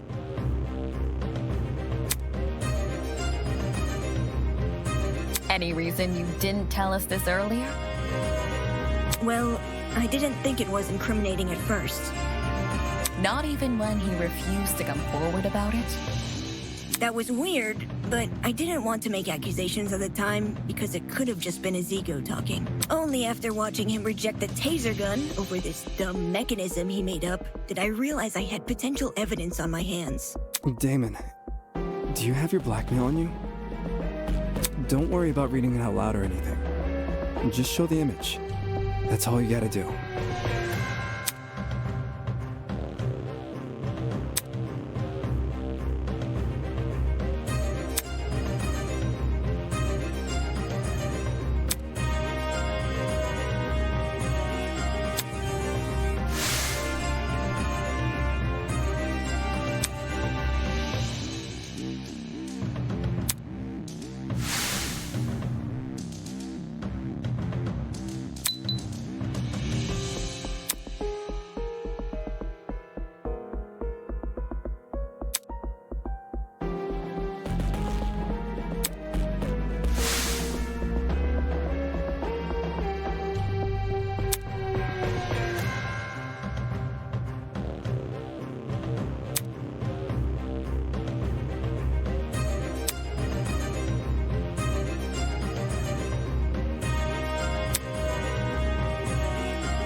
Fine. I'll show it. But only the picture. as requested.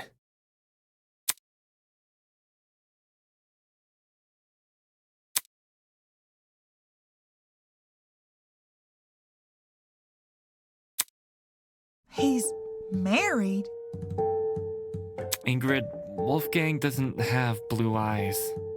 So, who is this then? His parents? I mean, why else would the guy look like him? Given the year this photo was taken, these two people must be his parents. Look at what's printed at the bottom. April 17th, 2001. We know how old Wolfgang is because of the student reports. In 2001, he wasn't even born yet. But why his parents? Are they being held against their will? You can't leave us hanging, Damo! You gotta read out what it says! That's not what was asked of me. And even if I had to, I don't think someone who can't explain himself should have his secrets revealed to everyone. Some things are better left unsaid.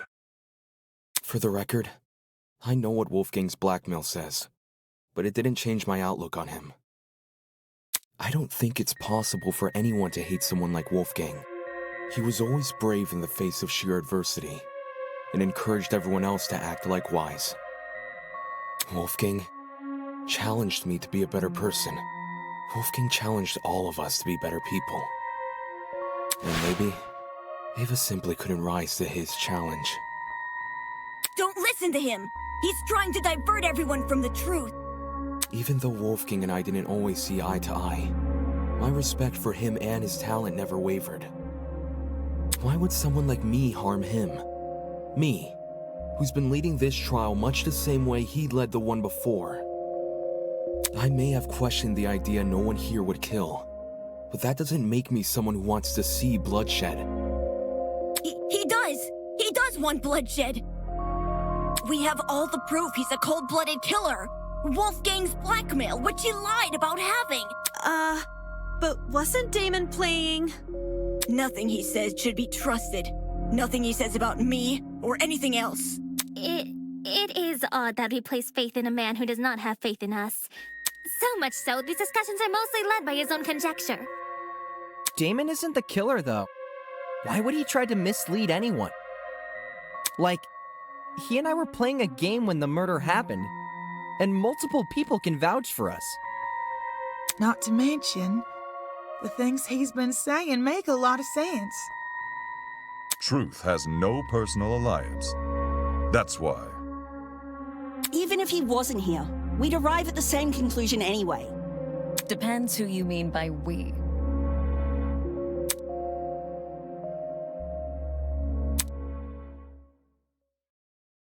Then, you all still think I'm the killer? Someone needs to be voted by the end of this. Don't just say it like that! No!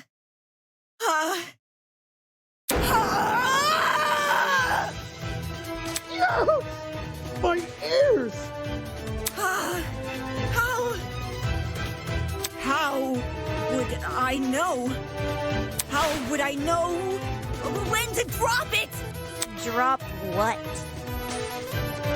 The battery! Damon says the killer dropped the battery when Diana was already in the boiler room. But how would I know when Diana was in the boiler room?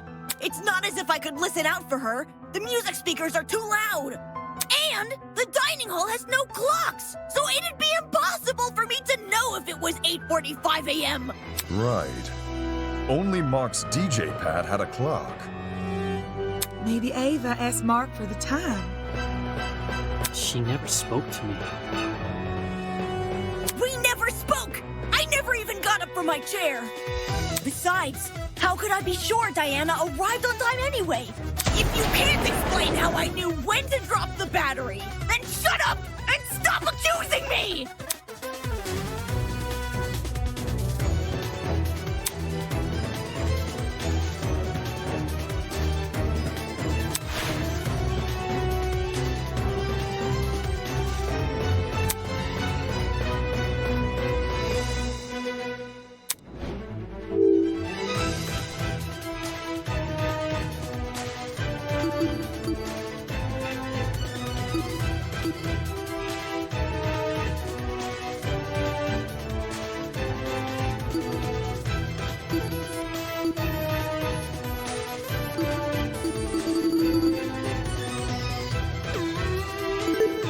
got it.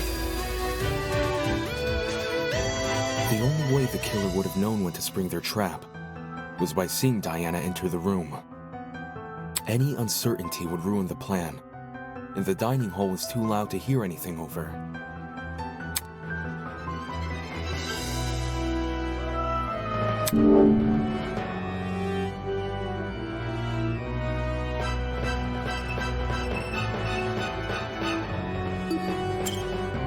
Trying to look at...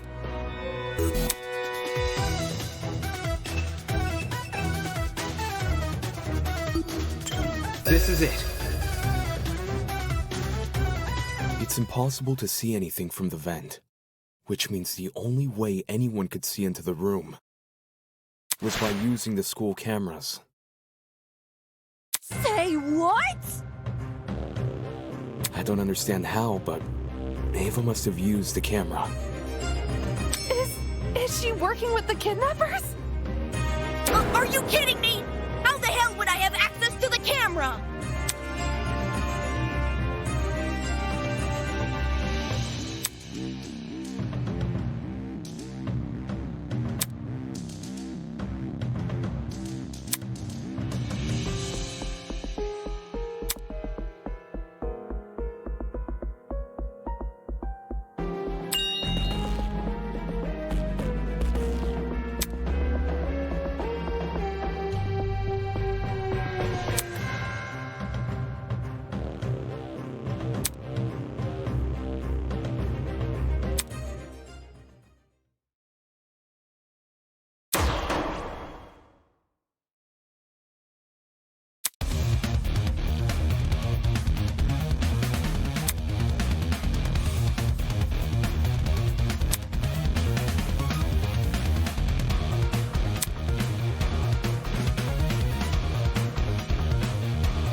It's Damon who's suspicious. It's Damon who's suspicious. It's Damon who's suspicious. There's no proof I killed Wolfgang. I just wanted to help. There's no proof I killed Wolfgang. This isn't fair. I didn't see anything. This isn't fair. I didn't see anything. It's Damon who's suspicious. I didn't see anything. There's no proof I killed Wolfgang. I didn't see anything.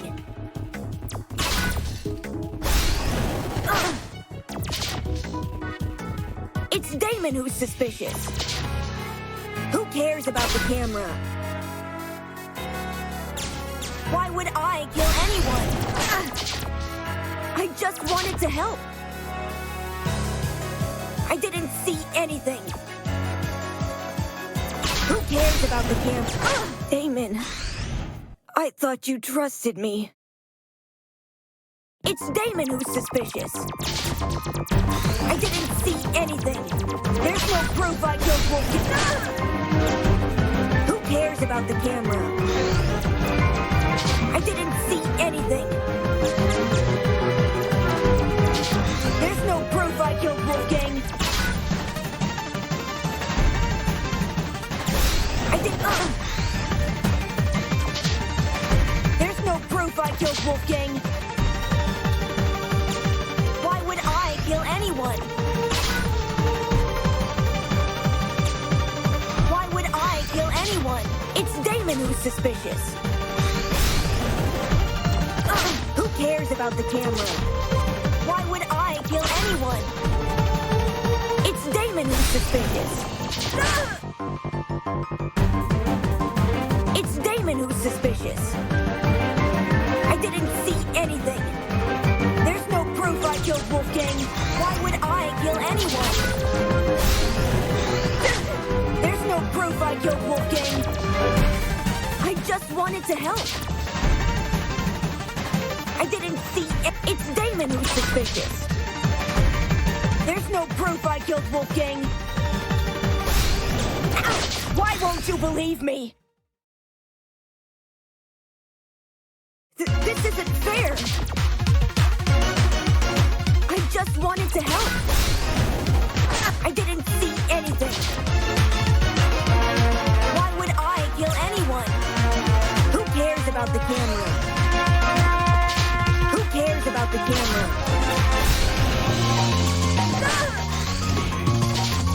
This isn't fair. I didn't see anything. Why would I kill anyone? I didn't see anything. It's Damon who's suspicious. I just wanted to help. Why would I kill anyone? I just wanted to help.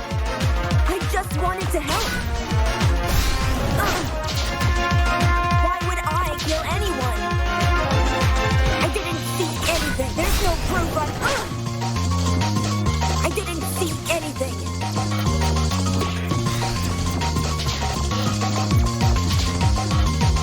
Who cares about the camera? It's Damon who's suspicious. How could I access the security camera? It's over. Ava, we know the truth. No! Don't kill me! What you said was true, Ava. Whether or not the trap works depends on if the killer can see inside the boiler room. Which begs the question, how does the killer see inside? They can't just get on their knees and peek through the vent. Everyone in the dining hall would notice. Besides, the vent probably offers very little in the way of an actual view of the room. Exactly! It's impossible! Right. It's impossible. From this particular angle. If I switch perspectives, your entire argument comes completely undone. What do you mean? Ava assumes I'm taking only one factor into account. Her position at the time of Wolfgang's murder. Little does she know that in ruling out that factor, she's led me straight to another. A certain item which could have granted her the ability to see inside the boiler room. An item that, like the chemical smell, only makes sense when all other options have been ruled out. The game console she brought with her to the tournament. Ava had a game console? She wanted to get in the spirit of the tournament without being directly involved, or so she claimed. But when every other option has been ruled out, what else can we look to but the one that's yet to be addressed? Are you saying she saw inside the boiler room using the console? So he played live footage of the room? Sounds like a stretch. If I'm wrong, Ava should be able to prove her innocence. Go on, Ava. Show us the console. Huh? I don't think she has the console on her, dude. She has to. She never had an opportunity to slink away and dispose of it. What about the blackout? When the blackout first hit, people were disorientated for about a minute at most. Ava likely spent those 60 seconds undoing the cord and moving the chair. Between then and now, she's never been alone. The only exception was when she and I split up to investigate the dining hall and the dorms respectively. However, the laundry room, dining hall, and courtyard all had people in them, so I doubt she hid the console in any of those rooms. And the janitor closet? That room has been locked for days now. She obviously couldn't hide the console there. Which means it must still be on her person. Like I said earlier, if I'm wrong about the console, you can take it out right now and show everyone its contents. What are you waiting for? Quit hiding the stupid thing and show it! You're just trying to make me look bad. You don't know what you're talking about. You're just jealous of me. You're jealous of me and my talent. That's all you are. Jealous. Hey, calm down.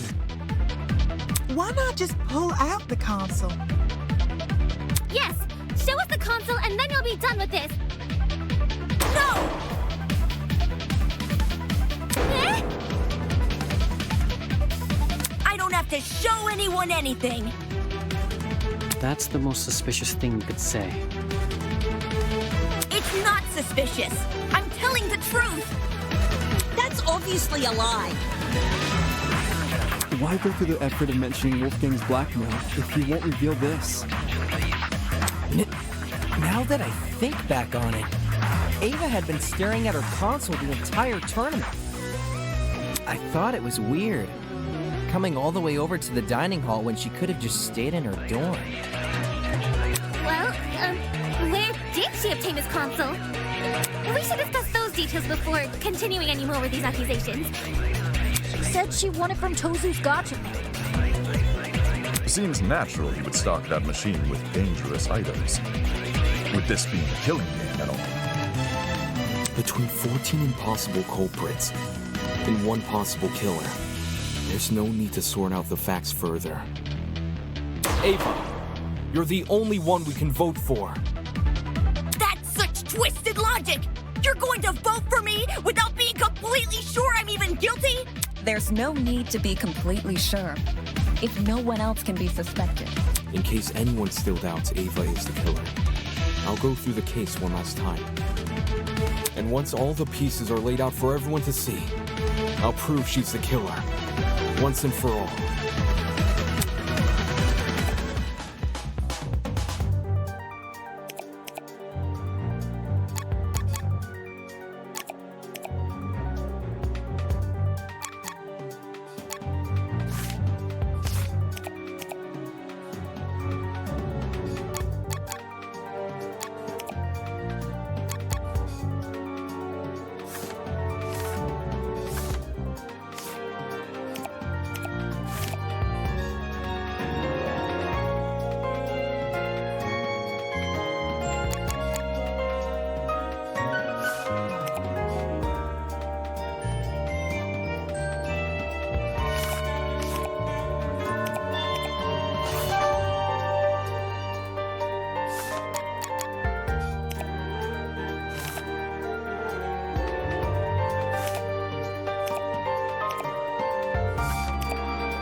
This is how it happened.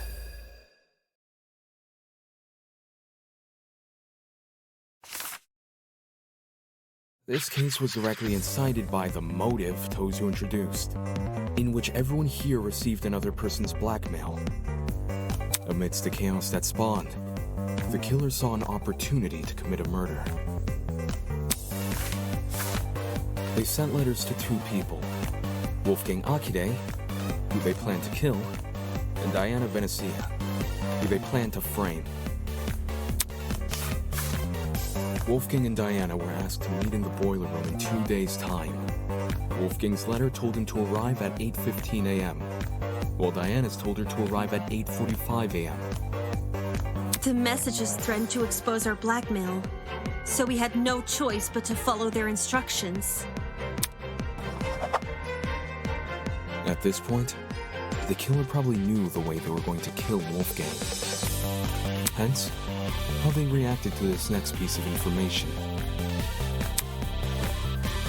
The following morning, it was revealed that Cassidy and Jet were going to hold a game tournament.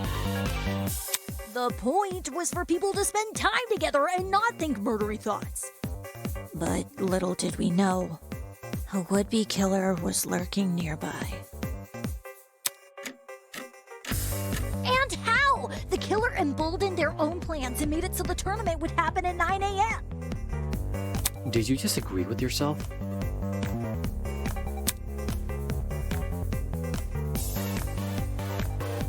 Both Wolfgang and Diana turned down the offer, which must have been music to the killer's ears, since it confirmed their plan was working. The killer took this as a sign to commence the next phase of their plan. Later that evening, they went downstairs to the boiler room and began preparing the murder weapon. Though it might be more accurate to call it a murder mechanism. The killer wrapped an extension cord as tightly as they could around a car battery, which had been stolen from Jet's room. I imagine the battery must have been sitting on top of the generator.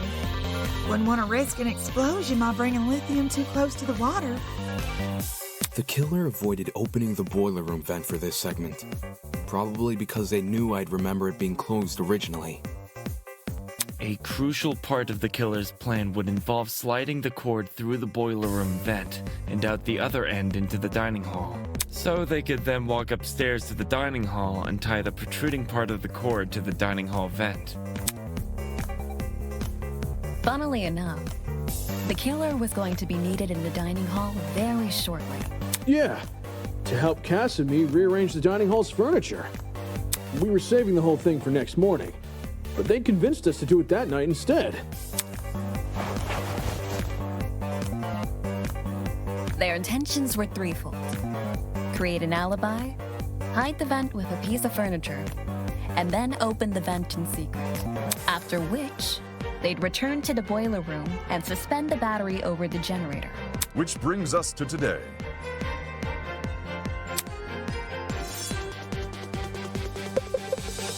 Knowing better than to head downstairs without protection, Wolfgang went to the kitchen and armed himself with a knife. Toshiko didn't notice a knife on him when the two met in the hallway, so he must have hidden it in his blazer.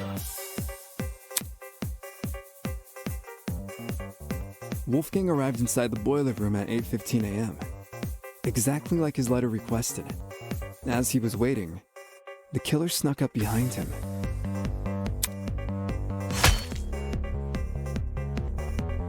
And he got smacked right in the head with that steel rolling pin and crumpled like paper.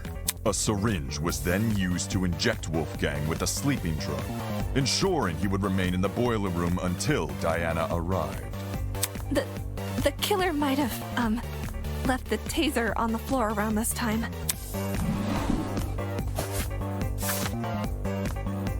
Yeah, the taser they swiped from my dorm.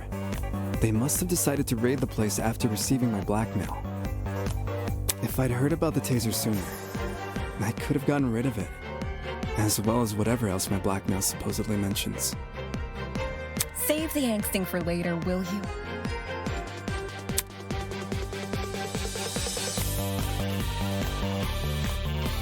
Anyway, back on topic. Wolfgang was left to lie in the partially flooded area of the boiler room, while the killer ran upstairs to help set up Mark's music equipment. They didn't care about the equipment. They just wanted to put a speaker next to the vent, because it would drown out the fight which was going to happen later. Don't forget the digital clock! They wanted to get there before that became available. Don't need people knowing what time you actually arrived. My letter said to meet at 8:45 a.m. So that's when I got to the boiler room. I made sure to close the door behind me, just as the message told me to. Bad idea. Killer flipped the doorknob so that the lock was on the outside instead of the inside. You locked yourself in!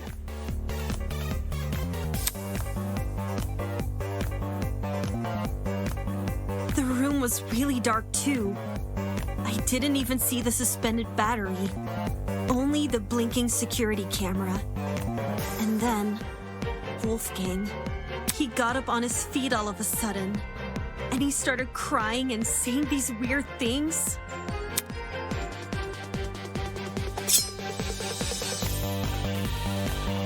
I tried to keep him calm and asked him to come over to me, which he actually did. But the very next second, he attacked me with his knife.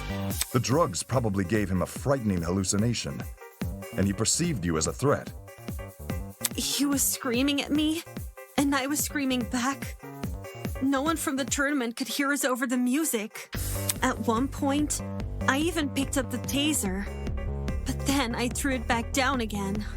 And that's when the killer decided it was time. Having set their chair to recline, they were able to casually reach down and close the vent behind them.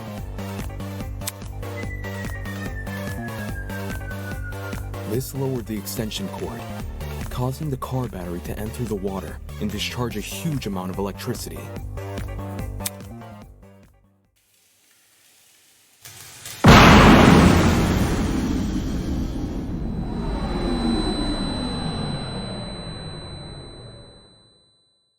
Wolfgang, who was still standing in the water, was electrocuted instantly.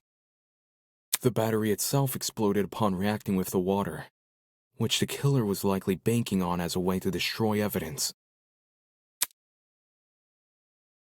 All of this happened right under my nose. No one could have guessed that someone present at the tournament was committing murder. The explosion also damaged the generator and caused the blackout. Everyone ended up stumbling around in the dark. Not for long, though. We quickly came back to our senses and agreed to look for a backup generator on the underground floor. I used a hairpin to unlock the boiler room door and ran outside, but you guys had already made it downstairs. That's when you say you ducked around a corner and out of sight. Only after everyone went inside the closets did you then dash upstairs.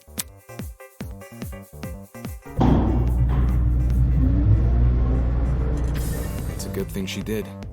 Otherwise, we'd have found her alone in a room with Wolfgang's dead body. We would have wrongly assumed Diana was the killer, and died as a result. This complicated scheme calls to mind only one person. One person who just so happened to be sitting in a certain sofa chair.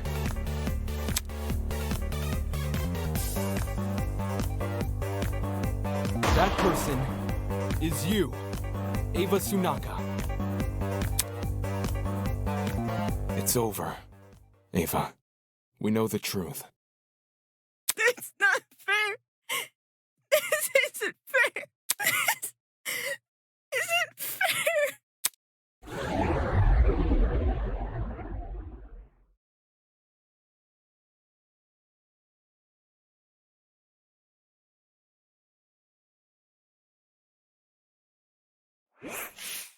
My blood is rushing!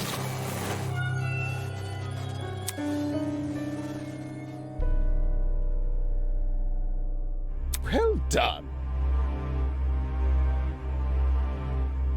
This isn't funny.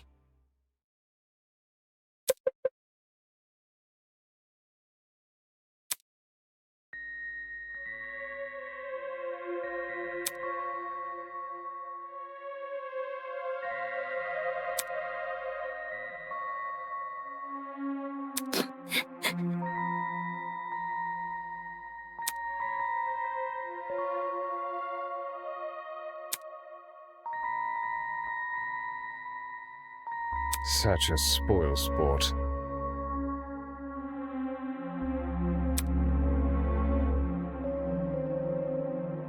There must be something.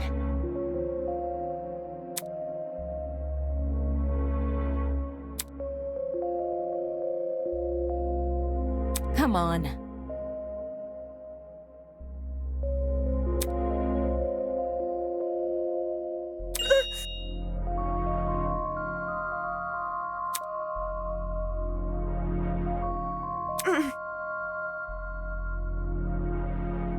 This is...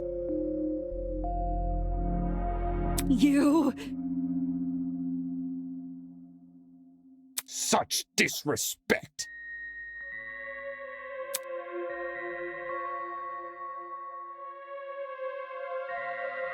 Rubbish.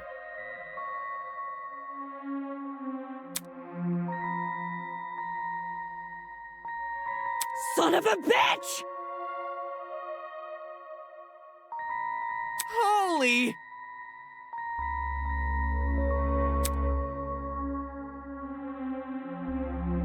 Fuck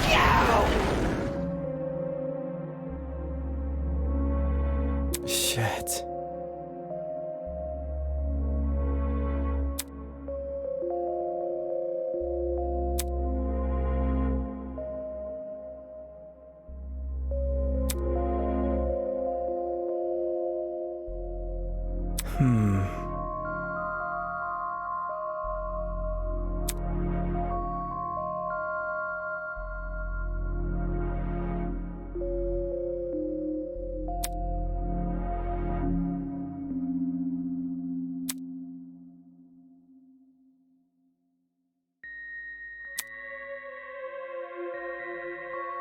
Stop lying!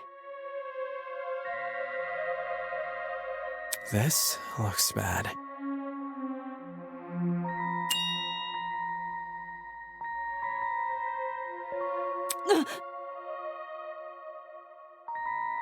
What's all this about?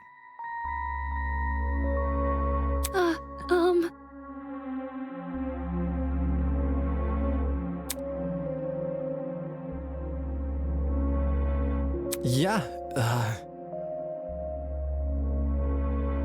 Slow down.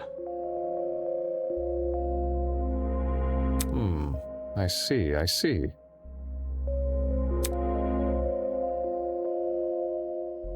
Brutal! You...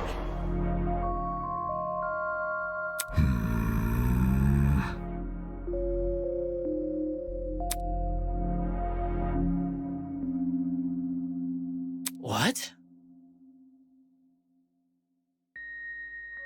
That ain't it.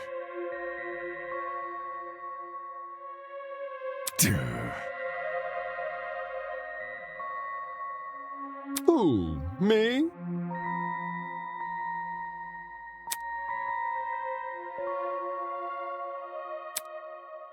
Mm-hmm.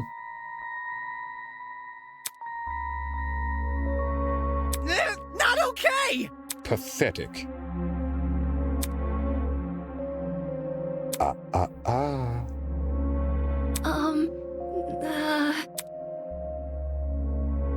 Mm-hmm. Huh?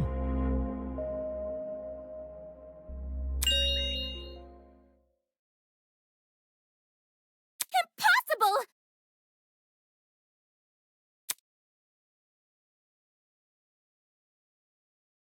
Plot twist! Holy!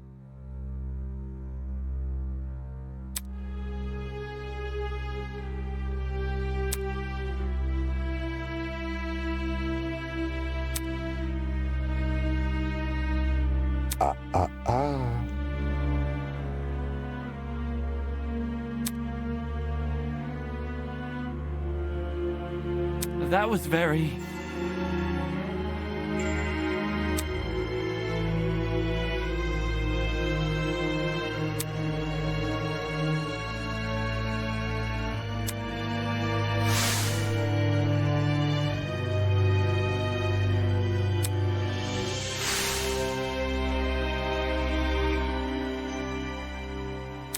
done.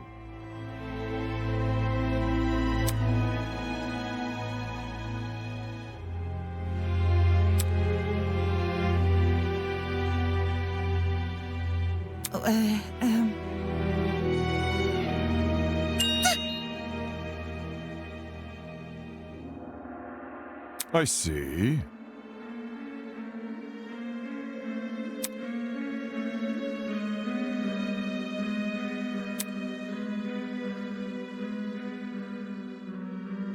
Well,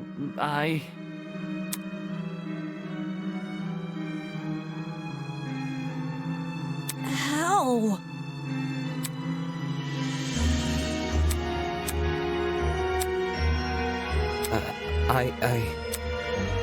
Well done.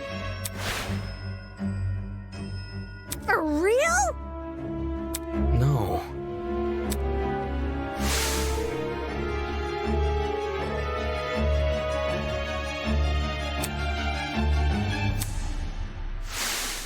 Pathetic.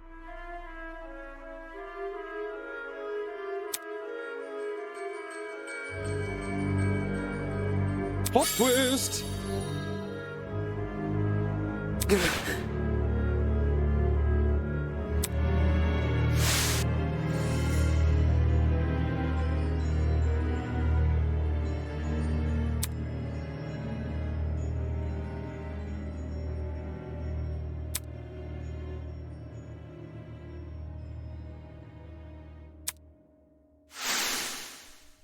Sick and twisted!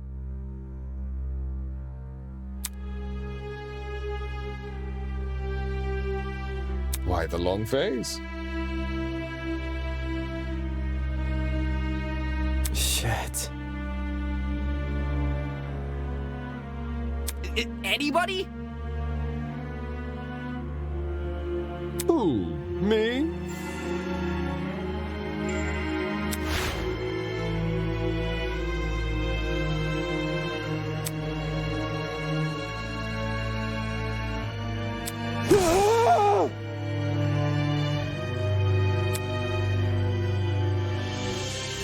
Damn it.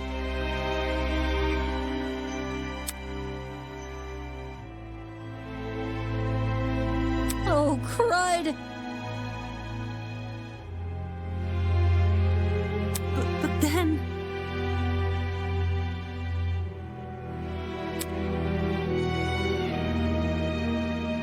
What? Nonsense.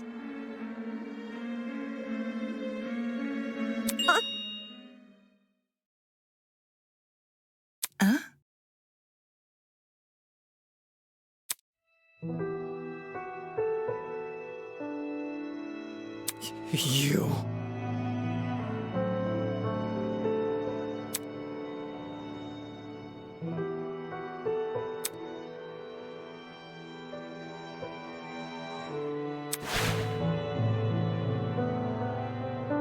Hang on.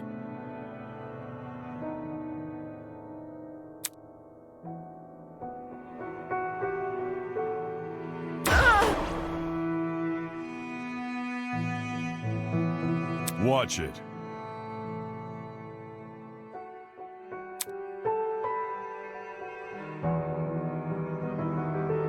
What a joke.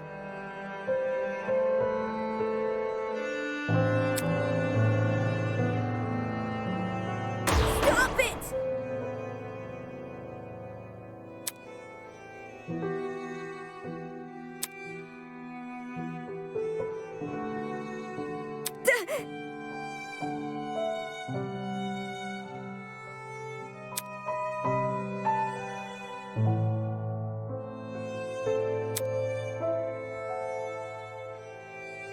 Whoa! Shut up!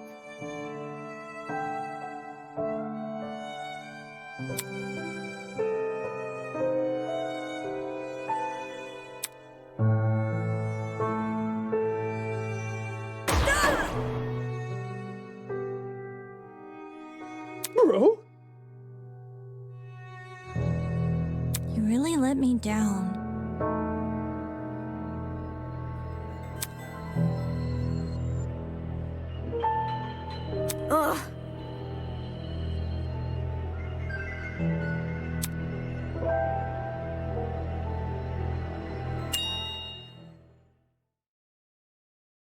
Huh?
I don't understand.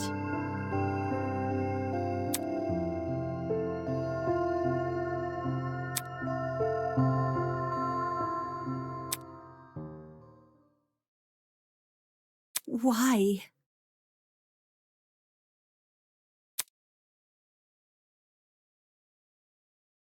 Don't say that!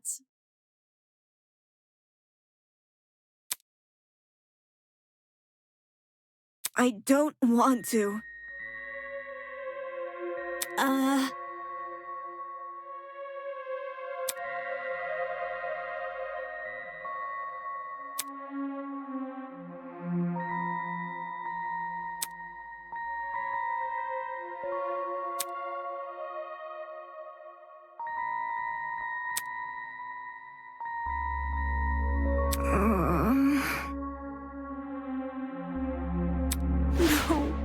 No, no, no.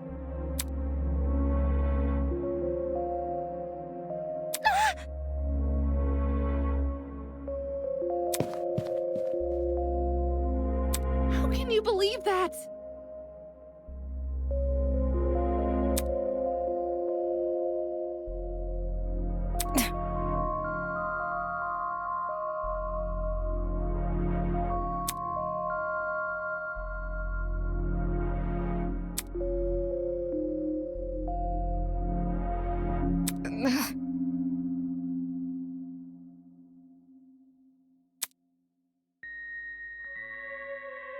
Shut it!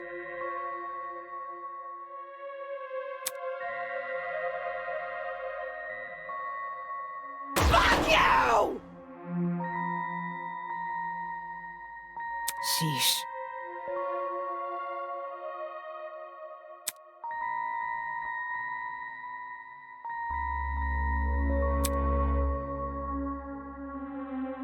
How can that be? Honestly?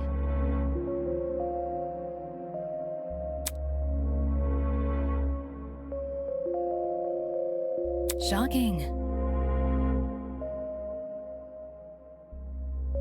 My thoughts exactly.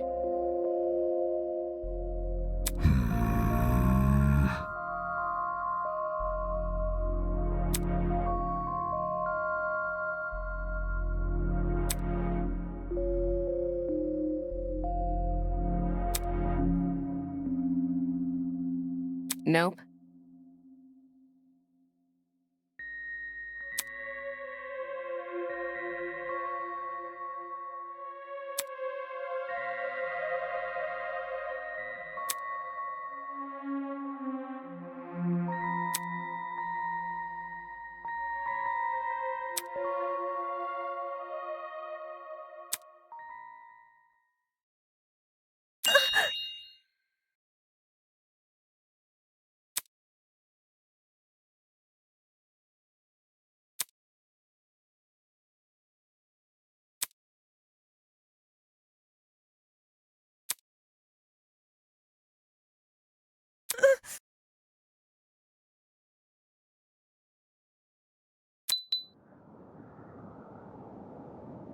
What did you say? Nonsense! Who? Me? Dude, no!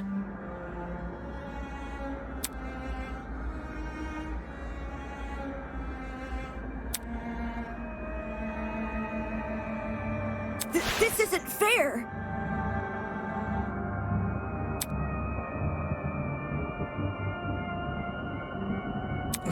Worthless. No!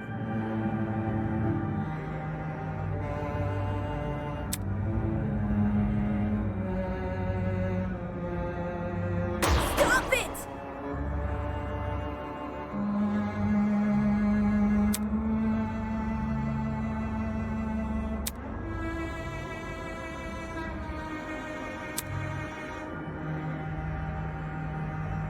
Dumbass!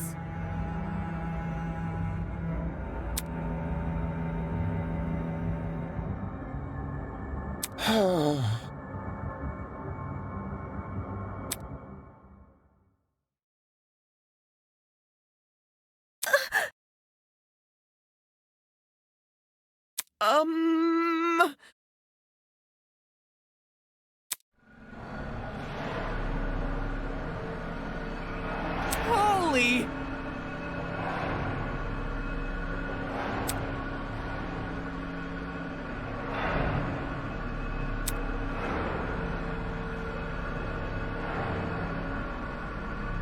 The show must go on.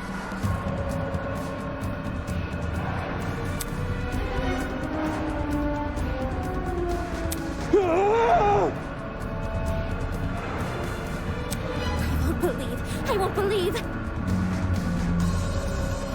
My blood is rushing.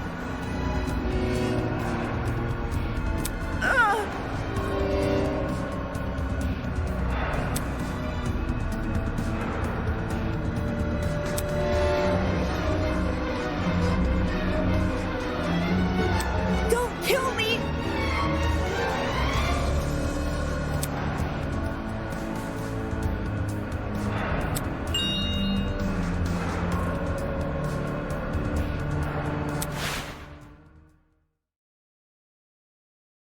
I want to live. I deserve to live. I'm going to live. I'm going to live!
There's no way.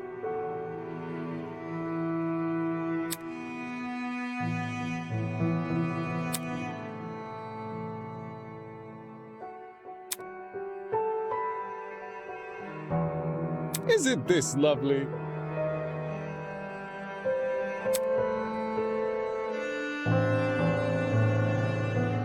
Moving on.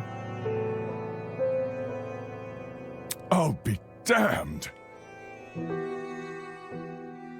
Terrible. Just terrible! Get out.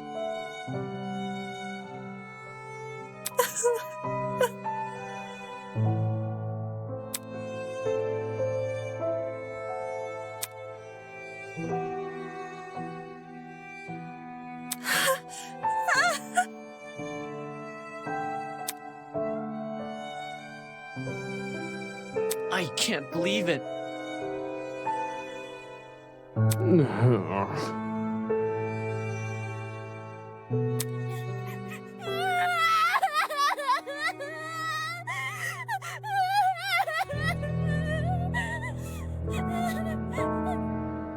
Oh, shit!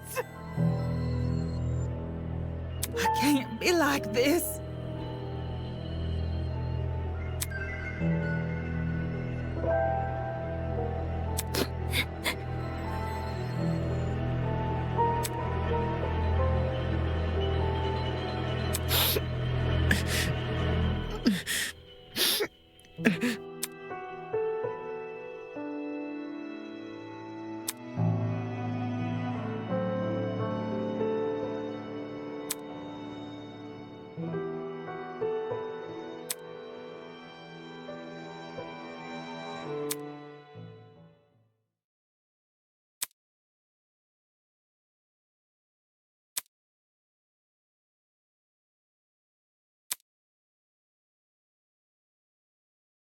It's all my fault.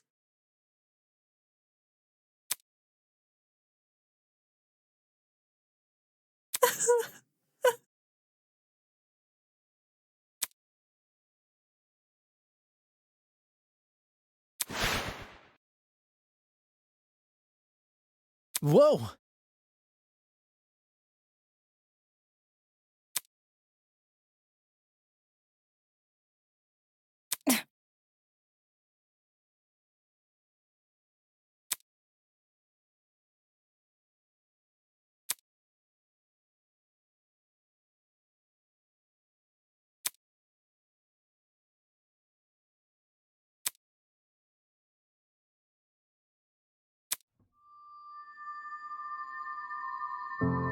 It is how it is.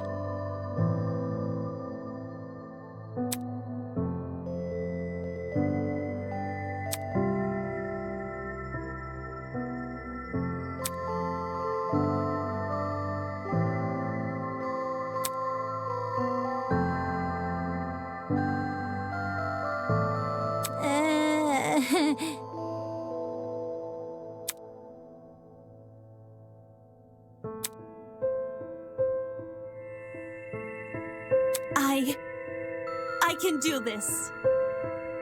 Believe me.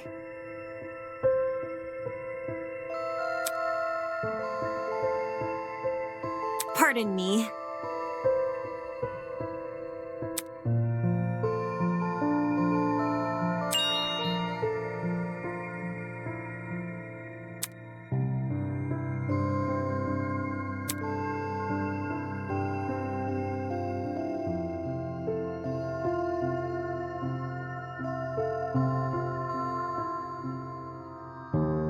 Like a chameleon, I will adapt. I'll follow in Wolfgang's footsteps and continue what he wasn't able to accomplish. I'll become something new.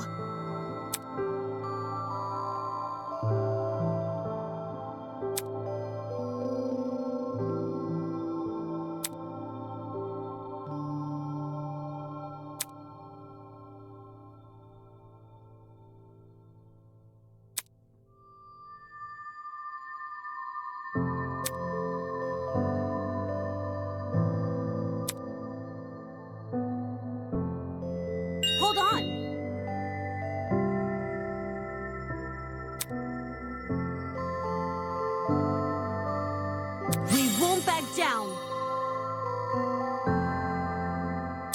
got to be kidding me.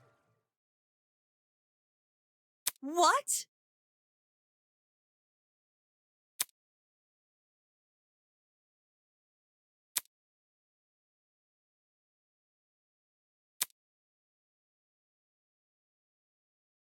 Can this get any worse?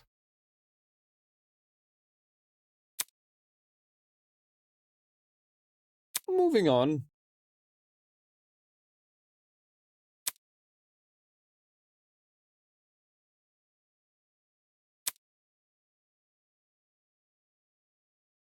Mm-hmm. Get lost. Ingrates.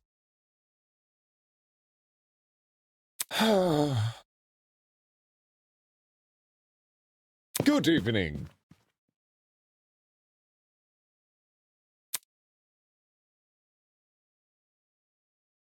Isn't this lovely?